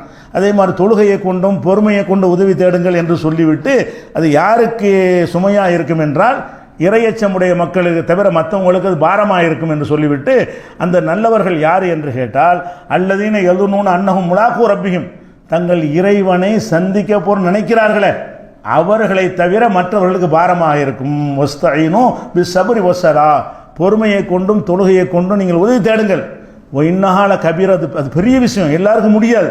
ஆனால் யாருக்கு முடியும், யார் இறைவனை நேருக்கு நேராக சந்திக்க போகிற நம்புகிறார்களோ அந்த மக்களை தவிர மற்றவனுக்கு இது பாரமாக இருக்குங்கிறான்ல. அப்போ நீங்கள் இந்த இதெல்லாம் வணக்க வழிபாடுகள்லாம் பாரமாக இருக்கிறது யாருக்காவது இருக்கும் என்றால் அவன் யாராக இருப்பான், அல்லாஹ்வை பார்க்குறோம் நம்பாதவனாக இருப்பான். அல்லாஹ்வை நம்ம பார்க்க போகிறோம்போது அந்த அவனை பார்ப்போம், நம்ம படைச்சவனை இப்போ பார்க்குற எவ்வளோ பெரிய இன்பம், ஒன்றும் இல்லாததுலேருந்து அவன் படைச்சாண்டா எவ்வளோ பெரிய ஒரு சூப்பர் பவரான ஒரு சக்தி பெற்றவன் அவன் இருக்கிறான். அவனை பார்ப்பது எவ்வளோ பெரிய ஒரு சந்தோஷமாக இருக்கும். ஒரு அரிதான ஒரு பொருளை பார்க்குறதுல மகிழ்ச்சி அடைகிறோம். சந்திரன்லேருந்து ஒரு மண் எடுத்துகிட்டு நான் காட்டுறேங்க, அதை போய் பார்க்குறோம், மண்ணு தான் அது, இருந்தாலும் சந்திரன்லேருந்து கொண்டு வந்துட்டாங்கிறதுக்காக அதை போய் என்ன செய்கிறோம், பார்க்குறோம். அப்போ இவ்வளோ பெரிய அல்லாண்ட யார் இதெல்லாம் பார்க்குறோம். இந்த அண்ட சராசரங்கள்லாம் படைச்சி ஒரு உத்தரவு அம்பட்டையும் செஞ்சு ஒவ்வொரு மைக்ரோ செகண்ட்லையும் கூடான கட்டளைகளை இட்டுக்கிட்டு இருக்கிறானே அவன் எப்படிப்பட்டவனாக இருப்பான். அவனை பார்க்கணுமே என்று யார் வந்து லைக்கிறார்களோ ரசிக்கிறார்களோ அவங்களுக்கு என்ன செய்யும், எந்த ஒரு வணக்கமும் லேசாக இருக்கும், எந்த ஒரு தடையும் ஈஸியாக என்ன செய்வாங்க, அல்லாஹ்வுக்கு பணிந்து நடந்து கொள்வார்கள். அதே மாதிரி வந்து இது 2:46 அதில் சொல்லி காட்டுகிறான். அப்போ இந்த விஷயங்கள்லாம் வைத்து பார்க்கும் பொழுது அல்லாஹ் இருக்கிறான் என்பது மாத்திரமல்ல, அவனுக்கு உரிய உருவத்தோடு இருக்கிறான், கண்ணுக்கு தென்படக்கூடிய வகையில் இருக்கிறான், நம்ம பார்ப்போம், பார்க்குற இன்பம் நமக்கு கிடைக்கும் என்பது வழங்கி கொள்ள வேண்டும். இது ஒரு விஷயம். அடுத்ததாக வந்து சில இந்த அத்வைதம் அது ஏதாவது எல்லாம் ஒன்றுங்கிறாங்கல்ல, அத்வைத வஹதத்துல் வஜூத், இந்த கொள்கைக்காரங்க இன்னொரு ஆதாரத்தையும் காட்டுவாங்க. என்ன ஆதாரம்னா, குர்ஆனில் நிறைய இடத்துல இது வரும். என்ன வரும்னா, இன்னல்லாஹ மஅனா, குகையில் ரசூல்லா இருப்பாங்க, விரட்டிட்டு வருவாங்க. ரசூல்லா வந்து மக்காவில் இருந்து எதிரிகள் கொள்ளுவதற்கு திட்டம் போட்ட உடனே அங்கிருந்து பயந்து அவங்களும் அபூபக்கரும் சேர்ந்து என்ன செய்வாங்க, குறுக்கு வழியில் போய் ஒரு குகையில் போய் தங்கிடுவாங்க. அந்த குகையில் தங்கி இருக்கும் பொழுது எதிரிகள்லாம் வந்துடுவாங்க. எதிரிகளுடைய கால் நடமாட்டமெல்லாம் தெரியும் குகையிலேருந்து பார்த்தா. அப்போ அபூபக்கர் சொல்லுவாங்க, வந்துட்டாங்க, இவ்வளோ கிட்ட வந்துட்டாங்க, நம்ம ஒன்றுமே செய்ய முடியாத போல இருக்க அப்படின்னு சொல்லும் பொழுது அப்போ ரசூல்லா சொல்லுவாங்க, லா தஹ்சன், அபூபக்கரை கவலைப்படாத, இன்னல்லாஹ மஅனா, அல்லாஹ் நம்மோடு இருக்கிறான், அல்லாஹ் நம்மோடு இருக்கிறான்னு சொல்கிறாங்க. அப்போ சொன்னபடி என்ன செய்கிறாங்க, உள்ள கிட்ட வரைக்கும் வந்துட்டு உள்ளே நுழைஞ்சு பார்க்காம போயிடுறாங்க. அவங்கள வந்து அல்லாஹ் காப்பாற்றிட்டான். இந்த விஷயத்தை குர்ஆனில் அல்லாஹ் சொல்லும் பொழுது இவ்வளோ சொல்கிறான், நீங்கள் அவர் குகையில் இருந்து கொண்டிருக்கும் பொழுது அவரை வந்து பிடித்து விடுவார், நீங்கள் எல்லாம் பயந்தீங்களே, அந்த இடத்துல அல்லாஹ் அவர் உதவி செஞ்சுருக்கிறான். தன் தோழரிடத்தில் அவர் சொன்னார், இது யகூலி சாஹிபிஹி, தன் தோழராகி அபூபக்கர் இடத்துல சொன்னார், தோழர் தான் அவர், அது அபூபக்கர் தான் அவர், தோழருக்கு சொன்னார், லா தஹ்சன் இன்னல்லாஹ மஅனா, கவலைப்படாத அல்லாஹ் நம்மோடு இருக்கிறான்னு சொன்னார். இந்த வசனத்தை எடுத்துக்கிறாங்க. எடுத்துக்கிட்டு ரசூலுல்லாஹ் கூட இப்போ அல்லாஹ்வும் சேர்ந்து இருக்கிறாங்க, அவர் தனி ஆள் கிடையாதுங்க, இன்னல்லாஹ மஅனான்னு சொல்லிட்டாங்கல்ல, அல்லாஹ் நம்மோடு இருக்கிறான், நான் மட்டும் நினச்சிக்கிட்டு இருக்கிறேன், எனக்குள்ள அல்லாஹ்வும் சேர்ந்துக்கிட்டு இருக்கிறானா, இதுக்கு அர்த்தமா இப்படி, லா தஹ்சன் இன்னல்லாஹ மஅனா, அல்லாஹ் வந்து நம்மோடு இருக்கிறான் ரசூலுல்லாஹ் சொன்னார்கள். அப்போ 3 பேர், நீ ஒரு ஆள், நான் ஒரு 2 பேர் கிடையாது, 3 பேர் போயிருக்கிறோம் என்று சொன்னார்கள் என்று சொல்லி ஒரு வாதத்தை வைத்துக்கொண்டு இதை ஒரு ஆதாரம் காட்டுவாங்க. எல்லாம் ஒன்று தான், அல்லாஹ் தான் ரசூல், ரசூல் தான் அல்லாஹ். நம்மோடு அல்லாஹ் இருக்கிறான்னு சொல்லிட்டாங்களே, நம்மோடு இருக்கிறான்னு அர்த்தம் நமக்குள்ளே உள்ளுக்குள்ளே ஊடுருவி போய் இருக்கிறான்னு அர்த்தம் கொடுக்குறாங்க. இந்த நம்மோடு இருக்கிறானுங்கிற இந்த அர்த்தமா இப்படியே நம்ம சொல்லுவோம்? ஒரு கட்சிக்காரன் வந்து கூட்டணி கட்சிக்காரன் காங்கிரஸுக்காரன் திமுகவோட இருக்காங்கிறோம், அதுக்கு என்ன அர்த்தம்? இரண்டரை கலந்து அப்படி இருக்கான்னு அர்த்தமா? நம்மோடு இருக்கிறான்னு அர்த்தம், நம்ம நம்புறான்னு அர்த்தம், நமக்கு சப்போர்ட்டாக இருக்கிறான்னு அர்த்தம். சப்போர்ட்டாக இருக்கிறாங்கிற அர்த்தம் வருமே தவிர நம்மோடு இருக்கிறான் என்பது இந்த அர்த்தம் தருமா? இந்த வசனத்தை கொண்டு வந்துட்டு அத்வைதத்துக்கு உதாரணம் காட்டுறாங்க. அந்த வஹதத்துல் வஜூதுங்கிற கொள்கையை அல்லாஹ் தான் ரசூல், ரசூல் தான் அல்லாங்கிறவங்க அதுக்கு சான்றாக இன்னல்லாஹ மானான்னு சொல்லி காட்டிட்டு, ஏன் வந்து அவங்களால் கண்டுபிடிக்க முடியவில்லை? ரசூலுல்லாஹ்வுக்குள்ள அல்லாவும் இருந்தான், உள்ளுக்க ஏண்டா இருக்கானே, அவன் இருந்து கண்காணித்து கொண்டு அவங்களை திருப்பி விட்டுருவான், அது உள்ளக்க தான் போய் இருக்கணுமா அவங்களுக்குள்ள அப்படிங்கிறத விளங்கணும். அப்போ இந்த உன்னோடு இருக்கிறேன் என்னோடு இருக்கிறேங்கிற அந்த வாசகத்தை வைத்து கொண்டு குழப்புறீங்கன்னு சொன்னால், இந்த மாதிரி வாசகம் எத்தனை இடத்தில் வருகிறது? அதுக்கெல்லாம் என்ன அர்த்தம் செஞ்சீங்க? இன்னல்லாஹ மானான்னு சொன்னீங்களே, இன்னல்லாஹ மா சாபிரீன், அல்லாஹ் பொறுமையாளர்களோடு இருக்கிறான்னு குர்ஆனில் பல இடங்கள் இருக்குது. எங்கெல்லாம் இருக்குது? 253, 866, 846, 2249 இத்தனை வசனங்கள்லையும் இன்னல்லாஹ மா சாபிரீன், அல்லாஹ் பொறுமையாளர்களோடு இருக்கிறான்னு. பொறுமை ஒருத்தன் தான் வைங்க, அவனுக்குள்ள அல்லாஹ் இருக்கான், அப்போ அவன் சாவக்கூடாது, அப்போ செத்தான். பொறுமையாளருக்குள்ளே எப்படி அல்லாஹ் இருப்பான்? பொறுமையாளர்கள் நீங்கள் இருந்தீங்கன்னு சொன்னால் அல்லாஹ் என்ன செய்யறான்? இவன் வந்து தானே ஒரு பதிலடி இறங்கலை, சகிச்சுக்கிட்டான், நம்மள்கிட்ட விட்டுட்டான், நம்ம இவனுக்கு சப்போர்ட் பண்ணுவோம் என்று உனக்காக வேண்டி அவன் நடவடிக்கை எடுப்பான்னு அர்த்தமே தவிர அவனுக்கு உள்ளே வந்து இருக்கான்னு அர்த்தம் ஆகுமா? பொறுமையாளர்களோட இந்த பொறுமையாக இருந்தால் நீங்கள் என்ன செய்கிறீங்கன்னா அல்லாஹ்ட்ட ஒப்படைக்கணும்னு அர்த்தம். அவன் என்னை அடித்தா திருப்பி அடித்தா பொறுமை இல்லைன்னு அர்த்தம். திருப்பி அடிக்காமல் அல்லாஹ் நீ பார்த்துக்க, நான் சபூர் செய்கிறேன், அப்போ என்ன செய்கிறான்? அல்லாஹ் இன்சார்ஜ் ஆகிடுது, இறைவன்ட்ட பொறுப்பை ஒப்படைச்சிடுறோம். அப்போ என்ன செய்யணும்? அல்லாஹ் வந்து நான் எனக்கு என்ற வழியில், எனக்கு பிடிச்ச வழியில் நான் அதை பார்த்துக்கிறேன் என்று அல்லாஹ் வந்து அதுக்கு பதிலடி கொடுப்பான். அவருக்கு பதிலடி கொடுத்து உனக்கு உதவி செய்வான்ங்கிற அர்த்தம் வருமா? அவர்களுடைய பொறுமையாளர்களோட எல்லாம் அல்லாஹ் இருக்கிறான்னு சொன்னால் அவர்களுக்கு உள்ளே எல்லாம் அல்லாஹ் இருக்கான்னு அர்த்தம் வர. அப்படி விளங்குனீங்களா? அதுக்கெல்லாம் அப்படி விளங்கலை. அப்போ இந்த பொறுமையாளர்கள் இப்படி இருக்குது. அதே மாதிரி வந்து முத்தகீன்களோடு அல்லாஹ் இருக்கிறான். இன்னல்லாஹ மஅல் முத்தகீன் வாழமும் அன்னல்லாஹ மஅல் முத்தகீன். முத்தகீன்னா இறையச்சம் உடையவர்கள், இறையச்சம் உடைய, அதே மஅங்கிற வார்த்தை தான். இன்னல்லாஹ மஅனாங்கிறான்ல, அந்த மஅங்கிற வார்த்தை தான் இதுலாம் மஅல் முத்தகீன். முத்தகீன்களுடன் அல்லாஹ் இருக்கிறான். உடன்டா என்ன அர்த்தம்? உடன்னு சொன்னால் சப்போர்ட் பண்ணுறான்னு அர்த்தமே தவிர அவனுக்குள்ளே ஊடுருவிக்கிட்டு இருக்கிறான்னு அர்த்தம் வராது என்பதற்கு இந்த 294, 923, 936 இதில் எல்லாம் என்ன வாசகம் இருக்குன்னு கேட்டால் குர்ஆனில் அல்லாஹ் வந்து முத்தகீன்களோடு இருக்கிறான். அதுக்கு என்ன அர்த்தம்? முத்தகீன்களுக்கு உறுதுணையாக இருப்பான், உதவி செய்வான், உங்களை காப்பாற்றுவான், உங்கள் தேவையை நிறைவு செய்வான், உங்களுக்கு பரிசு தருவான், அது அர்த்தமே தவிர முத்தகீன்களுக்குள்ளே நுழைந்து விட்டான், முத்தகீன் தான் அல்லாஹ் தான் முத்தகீன், அந்த அர்த்தம் வராது. அதே மாதிரி வந்து மூமின்களோடு அல்லாஹ் இருக்கிறான் அப்படிங்கிறது 8-19 வசனத்தில் அல்லாஹ் வந்து மூமின்களோட இருக்க. மூமின் அல்லாஹ் மூமின் தானே, எல்லாத்தையும் அல்லாஹ் இருக்கான் இருக்கு. நமக்குள்ள அல்லாஹ் இருக்கிறான். நம்ம ஈமான் கொண்டோம் என்று சொன்னால் நமக்கு சப்போர்ட் பண்ணுவான், நமக்கு உதவி செய்வான், நம்ம செய்கிற நல்லறங்களுக்கு பரிசு தருவான், ஆகிரத்தில் கூலி தருவான், நமக்கு யாரும் அநீதிழைத்தார்கள்னா அவர்களை தண்டிப்பான். அந்த மாதிரி வந்து அல்லாஹ் வந்து உதவி செய்வான்னு தான் அதுக்கு அர்த்தம். அதே மாதிரி முஹ்சினீன்களோடு அல்லாஹ் இருக்கிறான். முஹ்சினீன்னா நல்ல காரியம் செய்தவர்கள் அர்த்தம். அல்லாஹ் சொல்கிறான் அன்னல்லாஹ மஅல் முஹ்சினீன், முஹ்சினீன்களோடு அல்லாஹ் இருக்கிறான். நல்ல காரியம் யாரெல்லாம் செய்கிறாங்களோ அவங்களோடு அல்லாஹ் இருக்கிறான். அதுக்கு என்ன அர்த்தம்? அவங்களுக்குள்ளே இருக்கிறான்னு அர்த்தம் கிடையாது, அவங்களுக்கு உறுதுணையாக நிற்கிறான்னு அர்த்தம். அதுதான் அங்கேயும் அர்த்தம். ரசூலுல்லாஹ்வுக்கு அந்த தான் அர்த்தம். இப்படி இந்த ஓடுங்கிறதுக்கு என்ன அர்த்தம், உடன்கிறதுக்கு என்ன அர்த்தம் என்பதை குழப்புகிறார்கள். இது குறித்து சில கூடுதல் விவரங்களை இன்ஷா அல்லாஹ் என்ன செய்வோம், நம்ம நாளைக்கு பார்க்கலாம்.